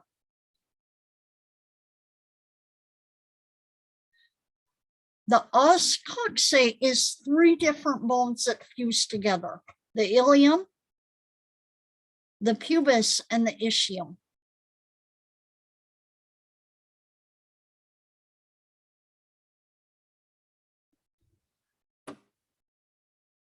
This shows the best anterior view. Well, this is kind of good, but I like this one better because this is what you're looking at more when you're looking at the front.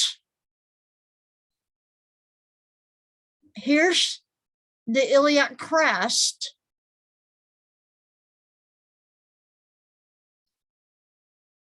Anterior iliac spine, because it's on the front. Anterior iliac spine. And actually, I think I didn't say it completely right. Anterior superior iliac spine. Like right here. Anterior, actually, let me just show it on this one. Anterior superior iliac spine. Bear with me, I'm going to zoom in a little further. Okay. So anterior superior iliac spine. anterior, inferior iliac spine. If you have a superior one, you might as well have an inferior one. On the posterior side, posterior superior iliac spine. Posterior inferior iliac spine.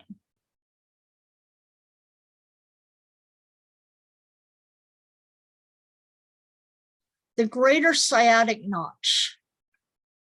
This is where your sciatic nerve is going to loop around.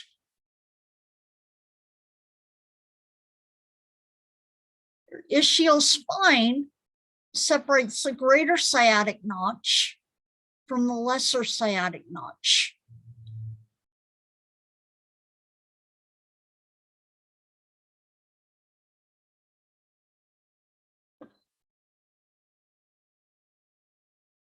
Ischial spine is what you feel when someone has a bony butt and they sit in your lap. That's what you're feeling. Bear with me, I'm going to get Bob again here.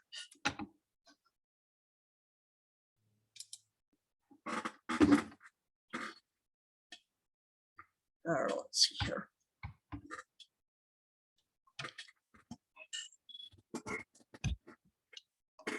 Greater sciatic notch, lesser sciatic notch, ischial spine. Greater sciatic notch, lesser sciatic notch. This little bump right here that separates them is the ischial spine. Up here, posterior superior iliac spine, posterior inferior iliac spine.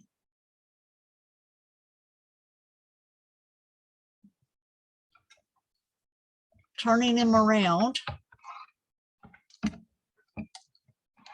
over your arm, kind of, if I can.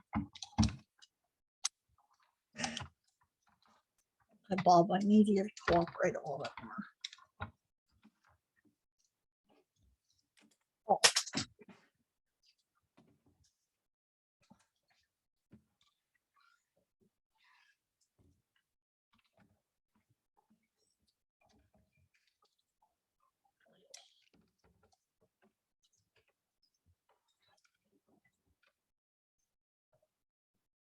Iliac crest, anterior superior iliac spine, anterior inferior iliac spine.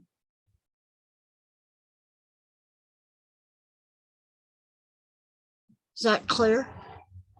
The hole down here, this little big hole that's right here, obturator foramen.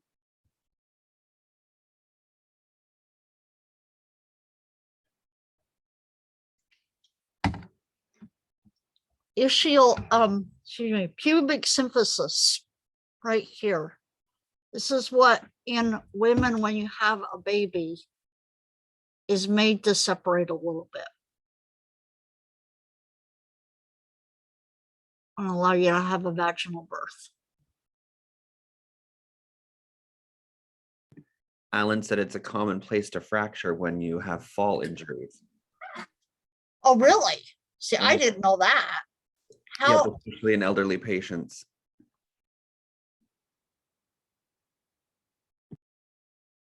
I guess I could see how you could do that. Ouch. Is that how they break their pelvis? He said it's one of the many ways that they can break it. Ow. Yeah. Very common in women when Ow. fall at an older age. Is it linked to osteoporosis and that's why it's easily broken? Oftentimes, yes. Oh, wow. Okay, ouch. And the fact he's always said that when, as we age, because we don't have the balance or the muscle strength to catch ourselves, we fall much, much harder than we do at a younger age, because we can sort of brace ourselves for impact. Whereas with age, you don't have the brace, you just hit. Wow. Okay, ouch. Okay. So remember we were talking about the glenoid cavity earlier. This is the acetabulum. This is where the head of the femur is going to insert. If you look at that in comparison, and I'm sorry, I'm going to stop sharing again. Here's the head. Excuse me, here's the acetabulum. Here's the head of the femur. Here, the glenoid cavity.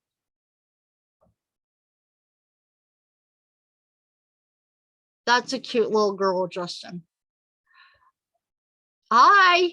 That's my daughter, Ivy. She loves anatomy, Ivy. but she wants to study veterinary medicine when she grows up. Oh, that's awesome. That's awesome.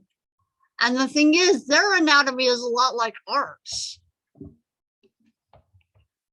Because I like looking at my cats and comparing up the anatomy. So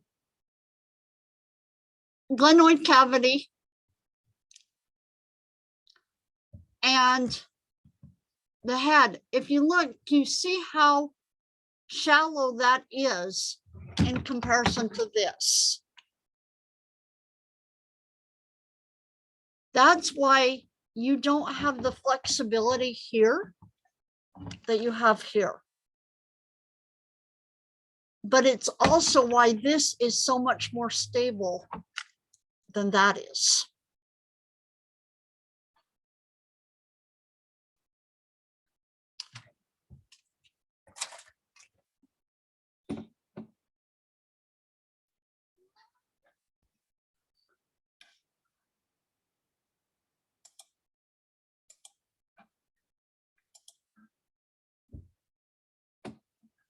So pubis bone, pubic symphysis, where Justin's husband or spouse, call him, but either one.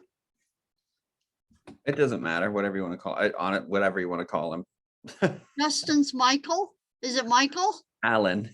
Alan. Justin's Alan says that you very easily broken in older people.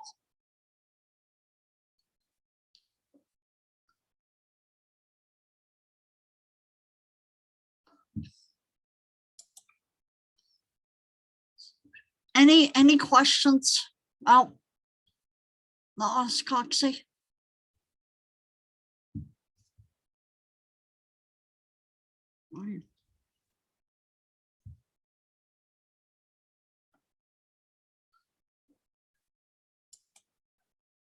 So head of the femur,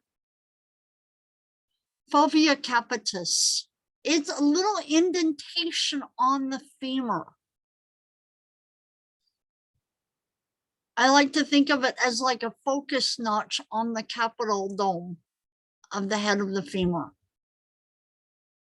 It's where the nerves of the femur are going to enter. It's easily, you know, and Alan, Justin's Alan, I'm just going to start calling him that. Justin's Alan probably knows this better than I do. When they replace this joint, they put in a metal ball. It's more plastic, more silicone. I can't remember. What does he say it is made out of, Justin? I know he knows. He said it's still mostly metal. Is it mostly metal? Okay. Yeah. I think they can make them out of, I think, polycarbonate, maybe. But once you've dislocated it or had it replaced, the possibility of you dislocating it later increases because you no longer have the ligaments that are attaching the two together as easily. In dogs that deal with hip dysplasia, what can happen is that the separation between the pelvis here and the head of the femur breaks, and you lose the blood vessel supply to the head of the femur. And the result is that this part of the femur disintegrates.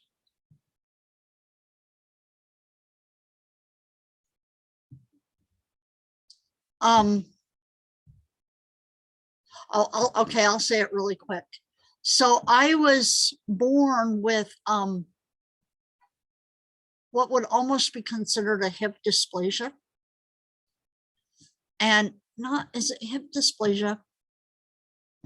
No, it's more a hip aplasia, in that the acetabulum on my pelvis, they're not very deep. And the result is that I was born with legs that actually turned out. They didn't point forward. And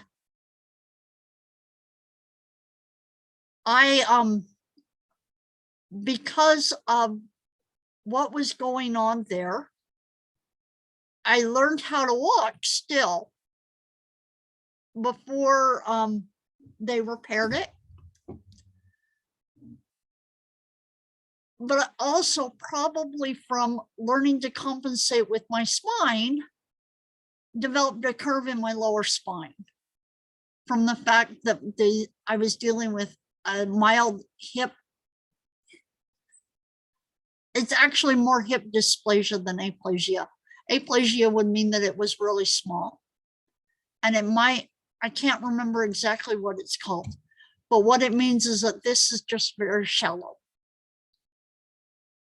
And so my legs curve more out than pointing in towards the front. I'm pointing towards the front, they curve more laterally. And when I was almost 8 years old, the summer before I turned 8 in November, they went in and broke both of my femurs and turned them so that they would be more medially located and more medially pointed. And I had to learn how to re-walk afterwards. And I actually have memories of doing that.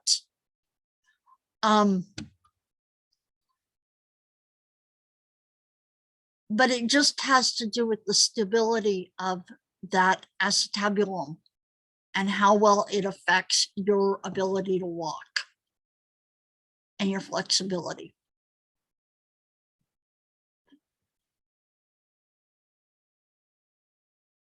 But so here's the head of the femur. And if you have a head of a femur, you have a neck. So here's the neck of the femur. The greater trochanter and the lesser trochanter. Greater trochanter, lesser trochanter. This is the only place we talk about greater tuberosities and lesser tuberosities, other places. This is the only place that you have trochanters. Greater trochanter, lesser trochanter, intertrochanteric crest.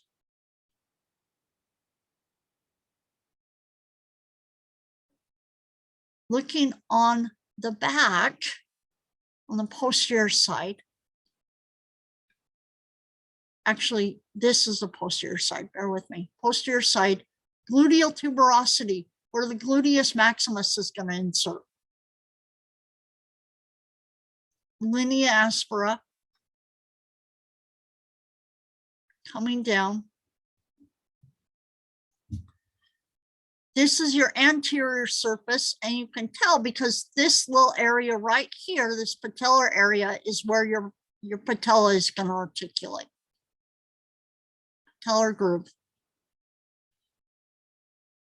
This is the posterior surface where you have the lateral condyle, the medial condyle. And if you have condyles, you might as well have epicondyles on top. So you have lateral epicondyle, medial epicondyle, and the intercondylar fossa.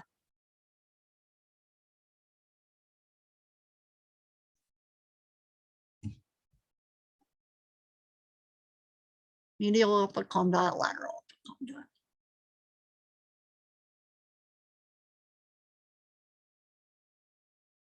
Questions?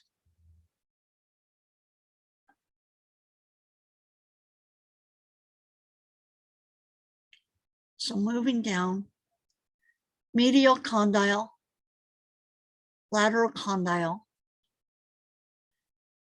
underneath the patella here, the patellar groove, up above the medial condyle or superior to the medial condyle, the medial epicondyle, and the lateral epicondyle.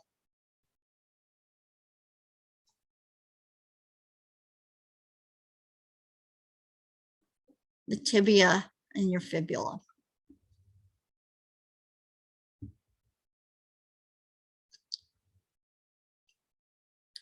Scrolling down some more, looking at the tibia. Lateral condyle articulates with the lateral condyle of the femur.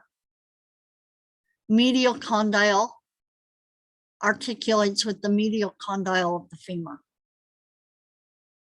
Intercondylar eminence, this little insertion, a little peak.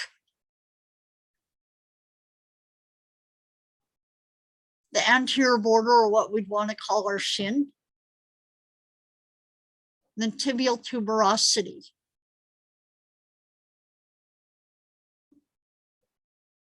Which you can feel on the top of your tibia. Little bump.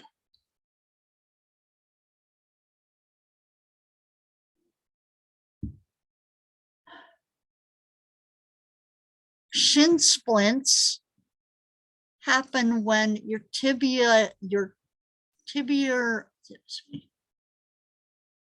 anterior muscle and anterior tibialis muscle that originates right here along this anterior border gets inflamed and pulls away from this from the shin, the anterior border.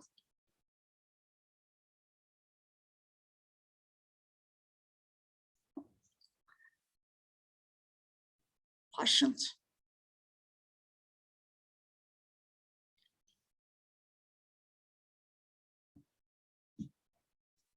Medial malleolus. This would be what you'd consider your ankle on the inner part of your lower leg, your medial malleolus, your lateral malleolus on the outer edge of your leg. So lateral malleolus belongs to the fibula, part of the fibula. Medial malleolus belongs to the tibia.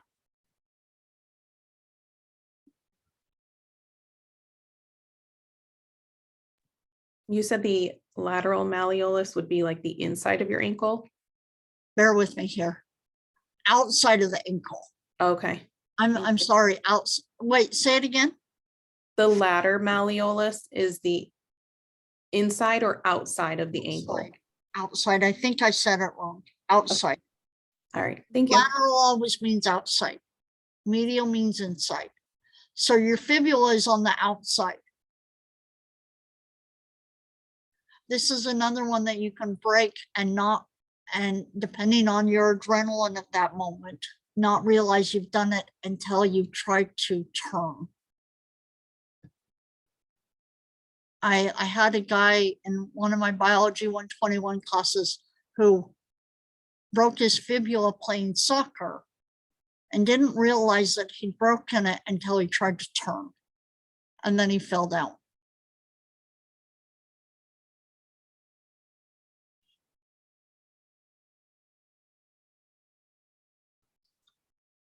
Coming down to the bottom here. Tibia, fibula. Here's your medial malleolus. Here's your lateral malleolus.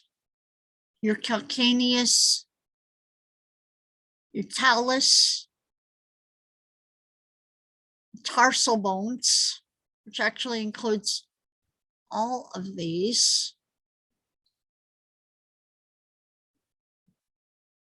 And you know what? And this is not really angled right because this is your metatarsal. I'm going to change this picture. This is your metatarsal. These are your phalanges. These are your tarsal bones. So here, right where you would have your metacarpals on your hand, is where you have your metatarsals on your foot.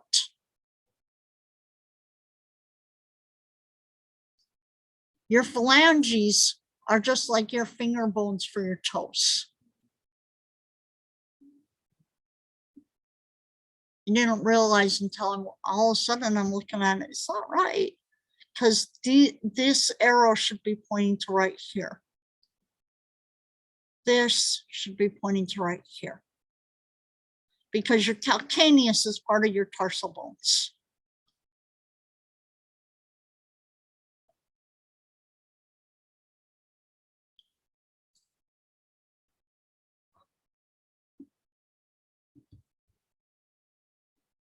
Go with this picture rather than this picture. This is good for showing the ankle joint, but this is better for showing the accurate depiction of the bones. So proximal, medial, and distal phalanges, the metatarsals, the tarsal bones.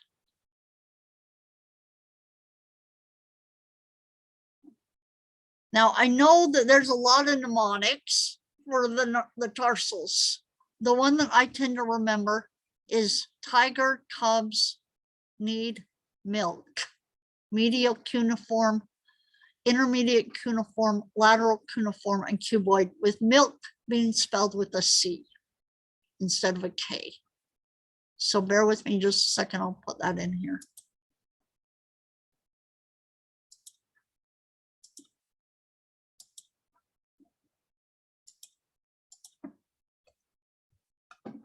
I'm gonna clear this. So tiger,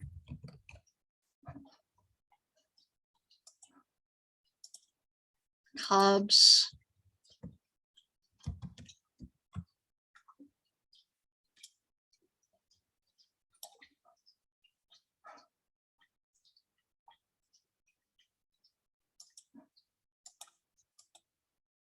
need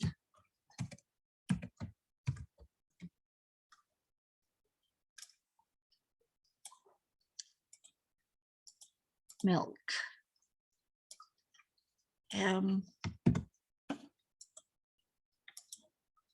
I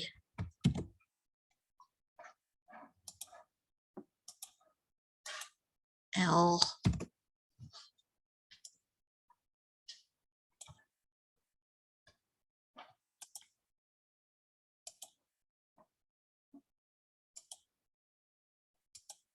C.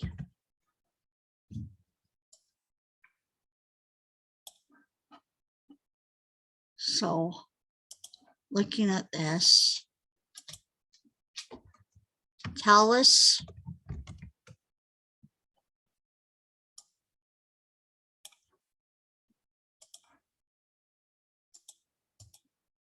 calcaneus,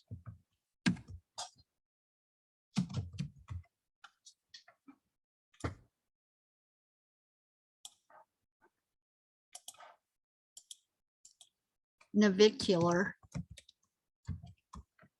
And then the navicular, it looks like a little boat, and that's what navicular means.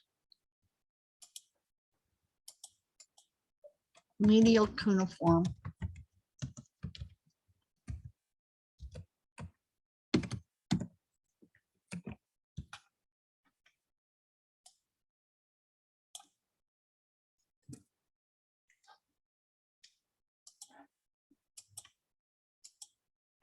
Intermediate cuneiform.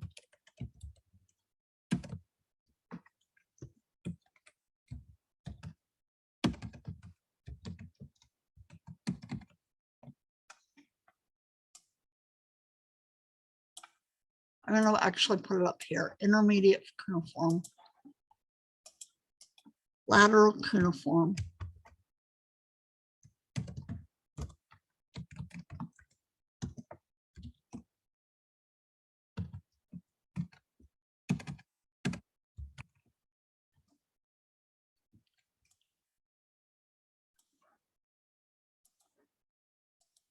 And cuboid.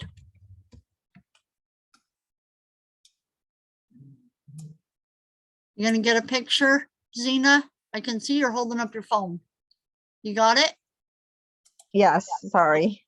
No, I remember you said you wanted a picture of the last one, so we got it. Yeah, thank you.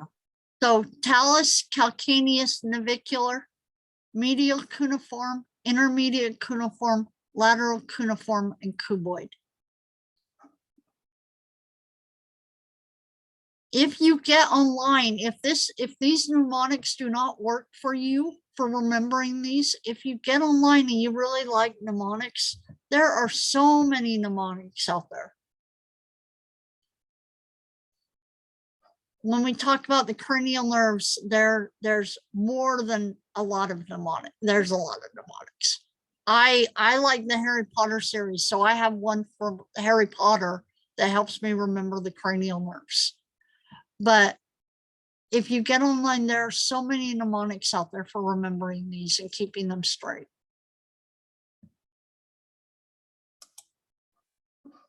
Because most people, and I don't know if Alan would agree with me, but most people learn the tarsals and the carpals just long enough to forget them later.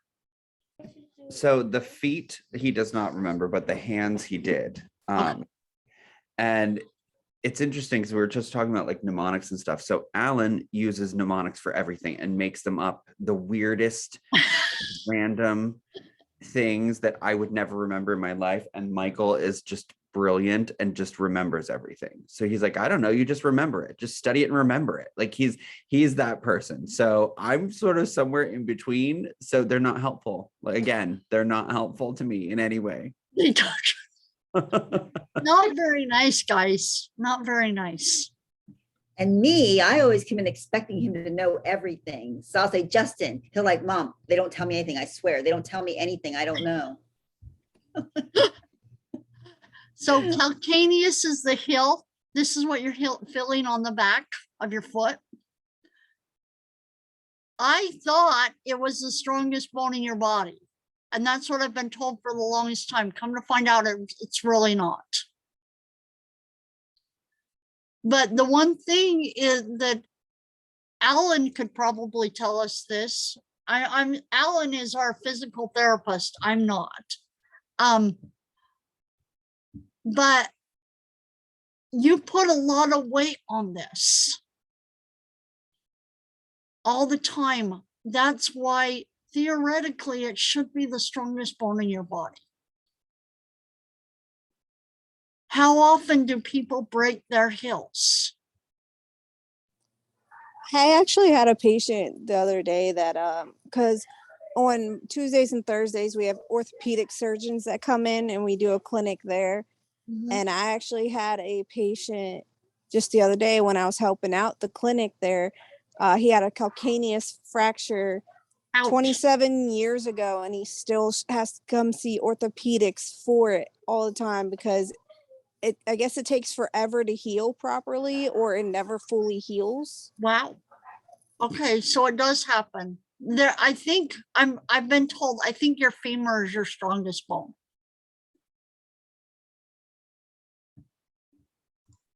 I wonder how that happened.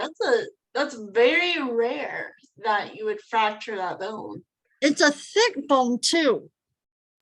He did it by falling off a ladder, but when he landed, he actually landed on his feet. But I guess from the impact of falling off the ladder and landing on his feet, I guess it kind of just like put all the weight down and somehow fractured it or chipped it. Ouch. New fear unlocked. Ouch. So talus tiger, cubs calcaneus, need navicular, milk, medial cuneiform, intermediate cuneiform, lateral cuneiform, and cuboid.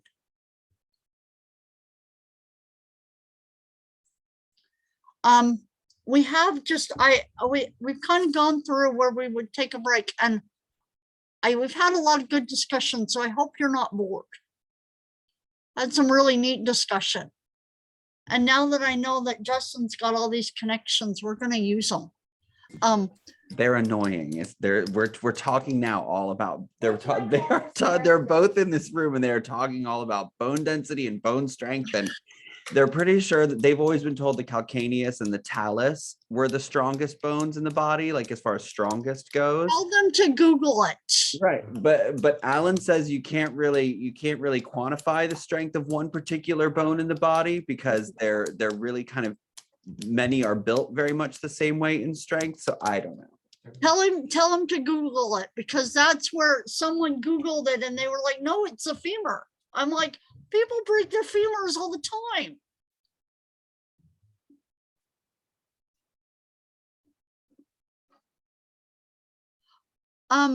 Okay, so he said it's all about the shearing forces. He said it's like concrete. He said, so if you press down on it, it can take whatever you throw at it. But shearing forces, long bones can't take. Okay. So that's why people do tend to break the femur more often, because it's long and you're more likely to have shearing force instead of the downward pressure. Okay, yeah, I can see that. You can do that. Okay. We have just a couple minutes left, and I'm going to show you something, and then we'll avoid talking about it next time. But it's at the very end. I should have just put it at the end of that PowerPoint, but I didn't. But since we're talking about bones and we're talking about bone breaks, we might as well talk about this. Oh, wrong one, Mary. I think I might have mentioned this. So I was in an accident about 20 years ago, a little over 20 years ago at this point, where I broke my jaw in 4 places. And at this point in my life, because it's 20 years after the fact, it's just a really cool story. And my panoramic is awesome. And so I asked for a copy of it. And so now that everything is electronic, my most recent dentist sent me my most recent panoramic. And I'll show it to you here.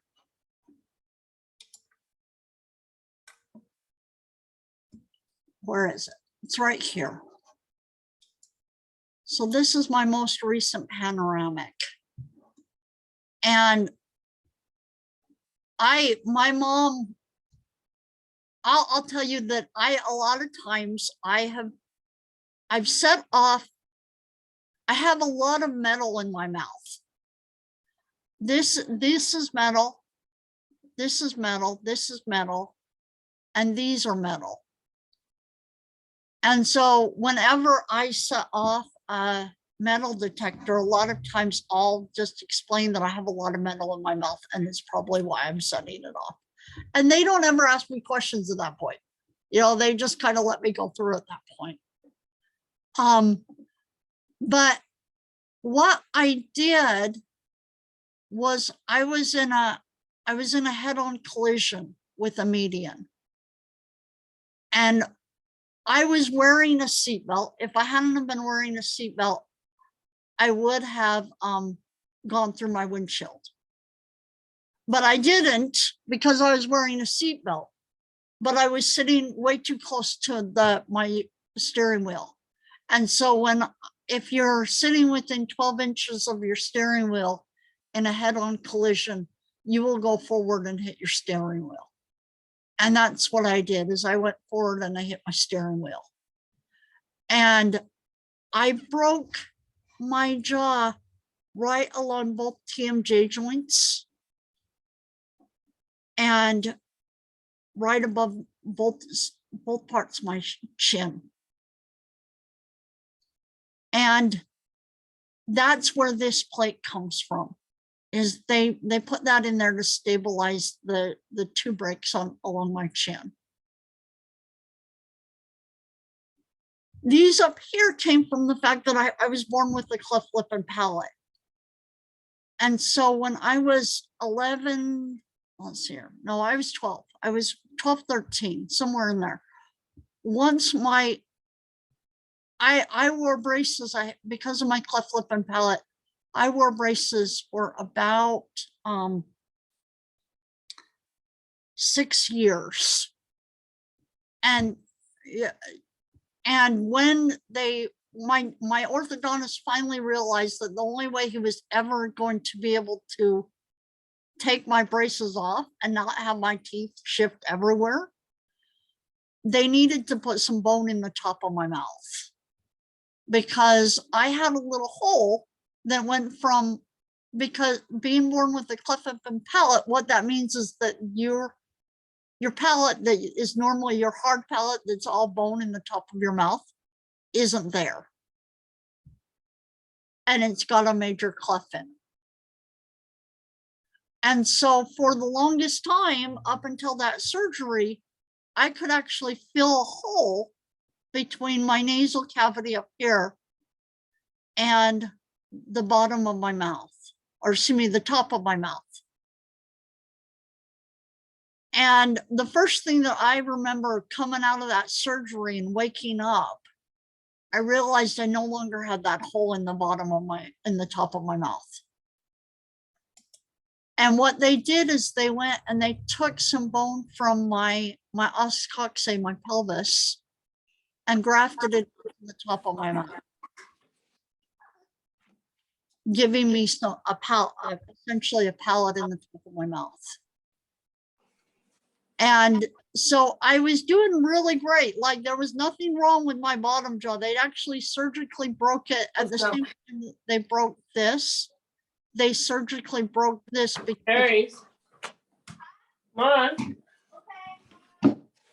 They surgically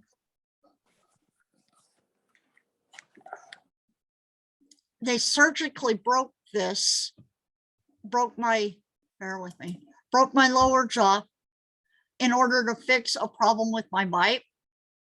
And that's what occurred. All the putting the bone up into the top of my mouth and the first surgical break of my lower jaw came when I was I think I was 13 or 14 years old. And then when I was about 27, I decided that I needed to break my jaw again. And what I did is I ran my car into a median. And when I did it, I broke it again. And because once you break a bone, it remodels and it reconstructs itself.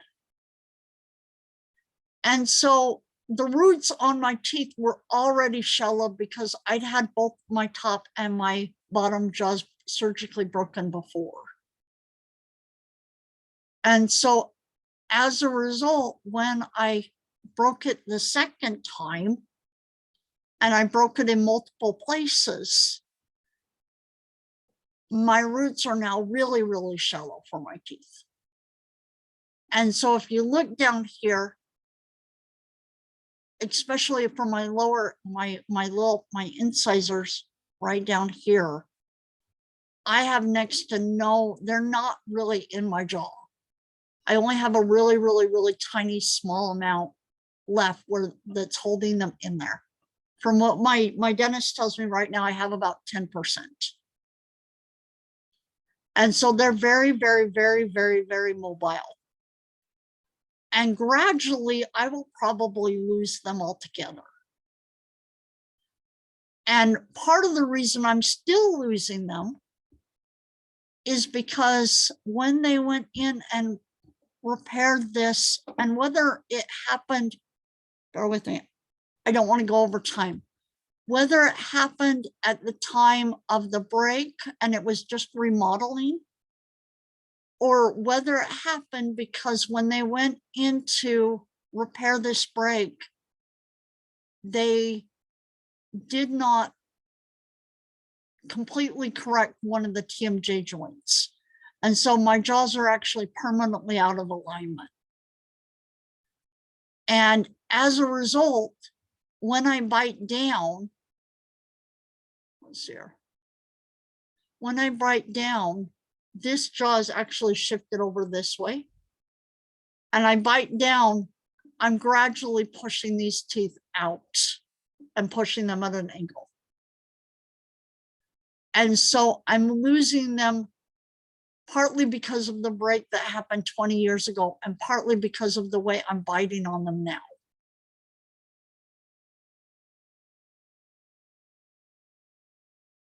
But fortunately, you know, I can't hold it. You know, there were some things that happened right after they did this surgery where I stopped breathing in the recovery room and they had to go in and clip the wires that they'd used to wire my jaw shut to let it heal. And whether that knocked this joint out of place or whether he just didn't see it initially and wasn't able to repair it because he didn't see it, I don't know. But at the same time, I'm don't hold it against him, and I've never held it against him, except for when he kept trying to tell me that there was nothing wrong with it, and I knew there was. And then that just upset me because I was coming out of it, and for the longest time, for over a year and a half, I did not have full range of being able to open my mouth. And I actually finally got into some physical therapy with someone who could work with my jaw and allow me to get more flexibility in my jaw. And I still don't have full range.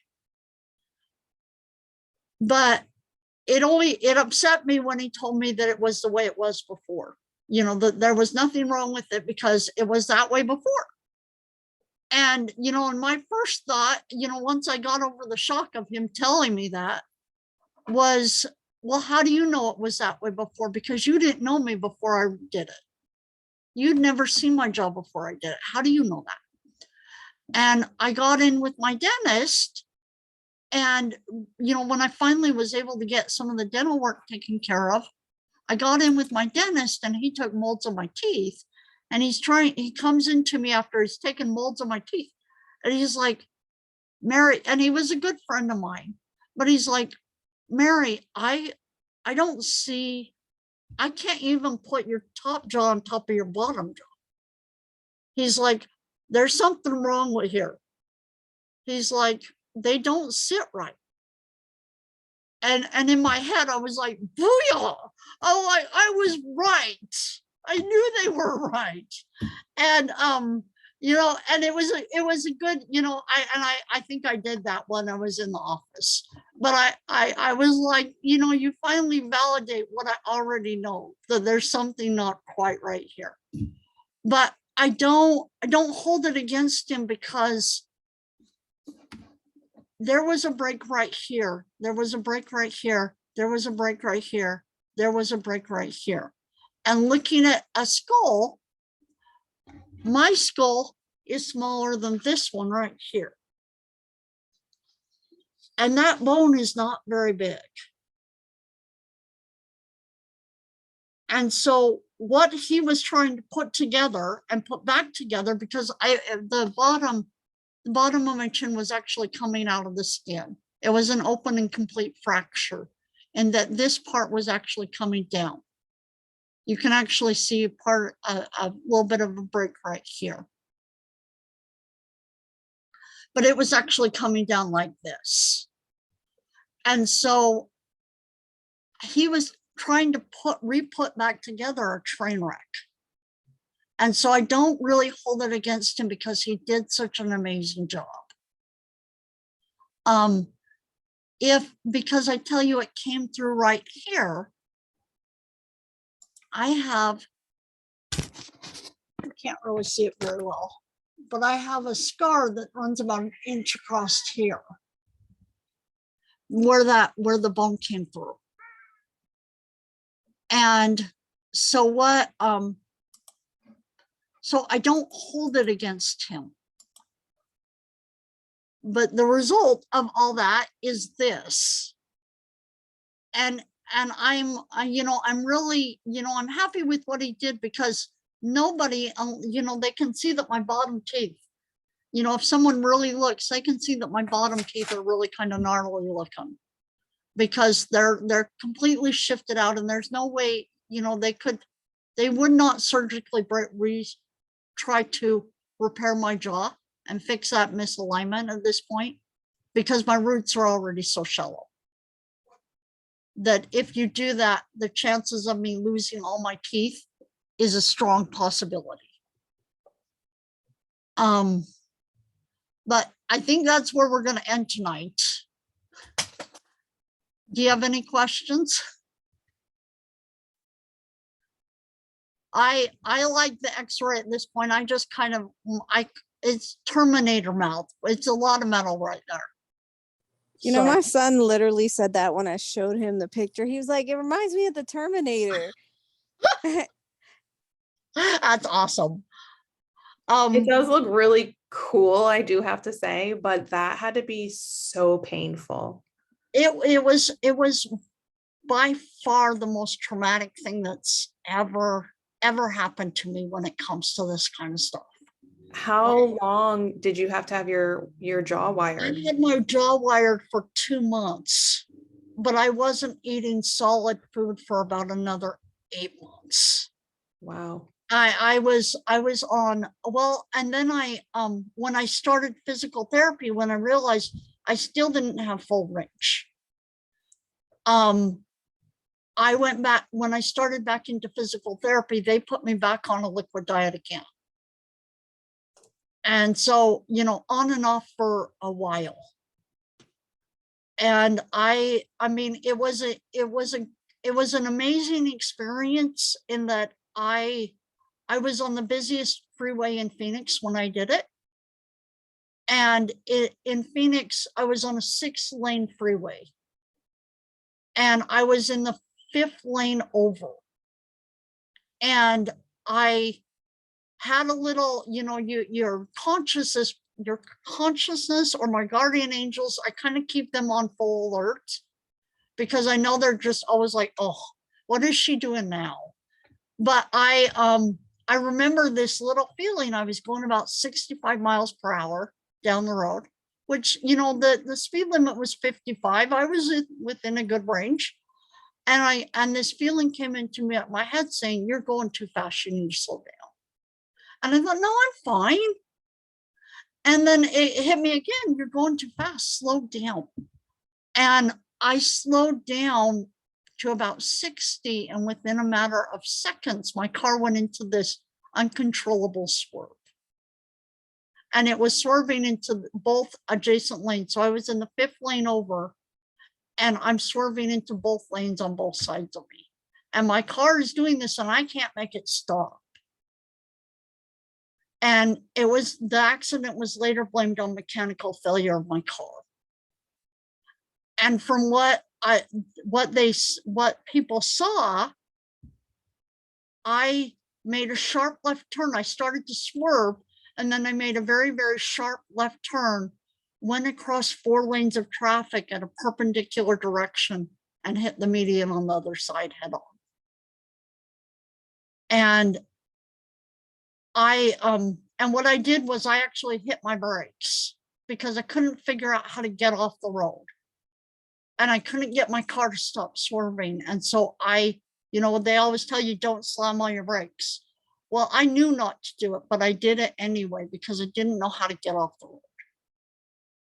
And when I did that, I went across 4 lanes of traffic in perpendicular direction and hit the median. And and it was pretty amazing because it was 6:30 on rush hour on a Friday night. And I didn't hit a single car in the process.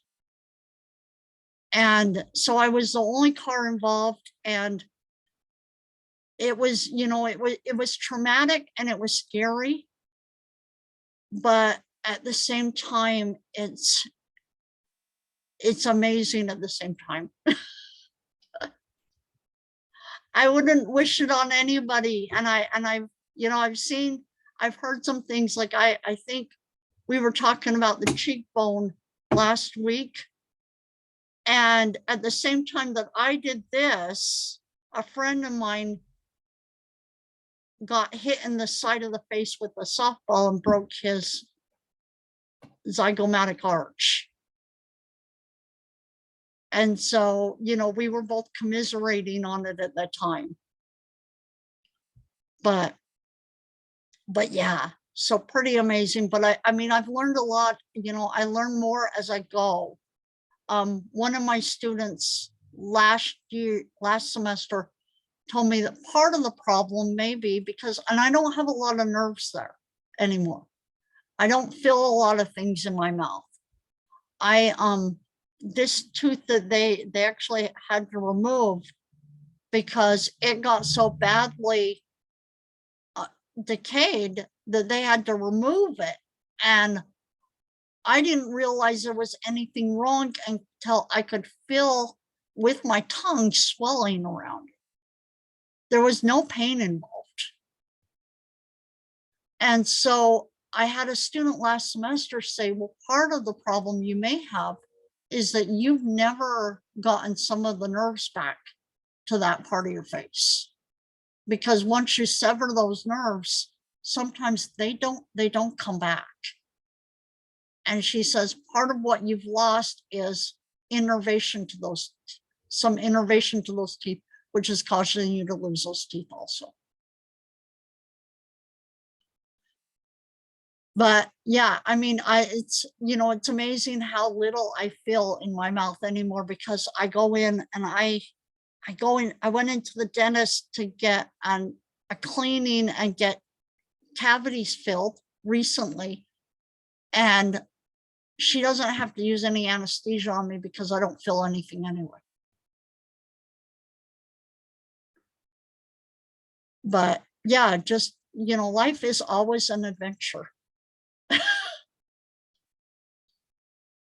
But yeah, when I first saw this x-ray, every time I get it done and I get a new x-ray and I go into a new dentist, they call in all the other dentists to look at it.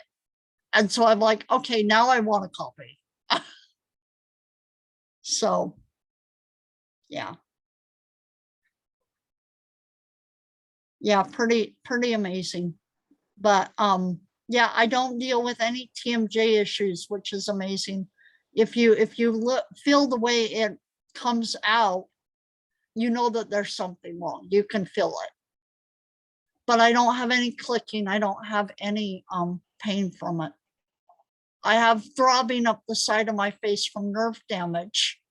And whether that's connected to the TMJ joint or it's just nerve damage from microbleeding around those nerves, I don't know. But I only get that when I'm really tired or when my allergies are acting up and it's putting pressure on my sinuses right there. Thank you for sharing your You're pano welcome. and story with us. You're welcome. Have a wonderful night, and I will see you next Monday. And we will finish chapter 7 next Monday and start chapter 12. I have a question before we go. Okay. I was checking to see what you said will be due. And the third lab quest, I don't see it under Wiley. I haven't put it up yet. Got you. Okay, that makes sense. I will It's open also it. not on the grade.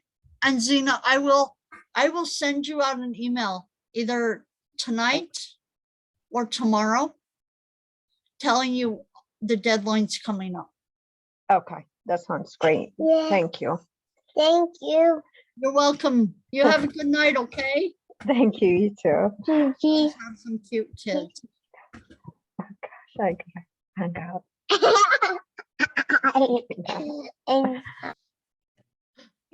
Oh, too funny. I love the name Ivy. I have to tell you.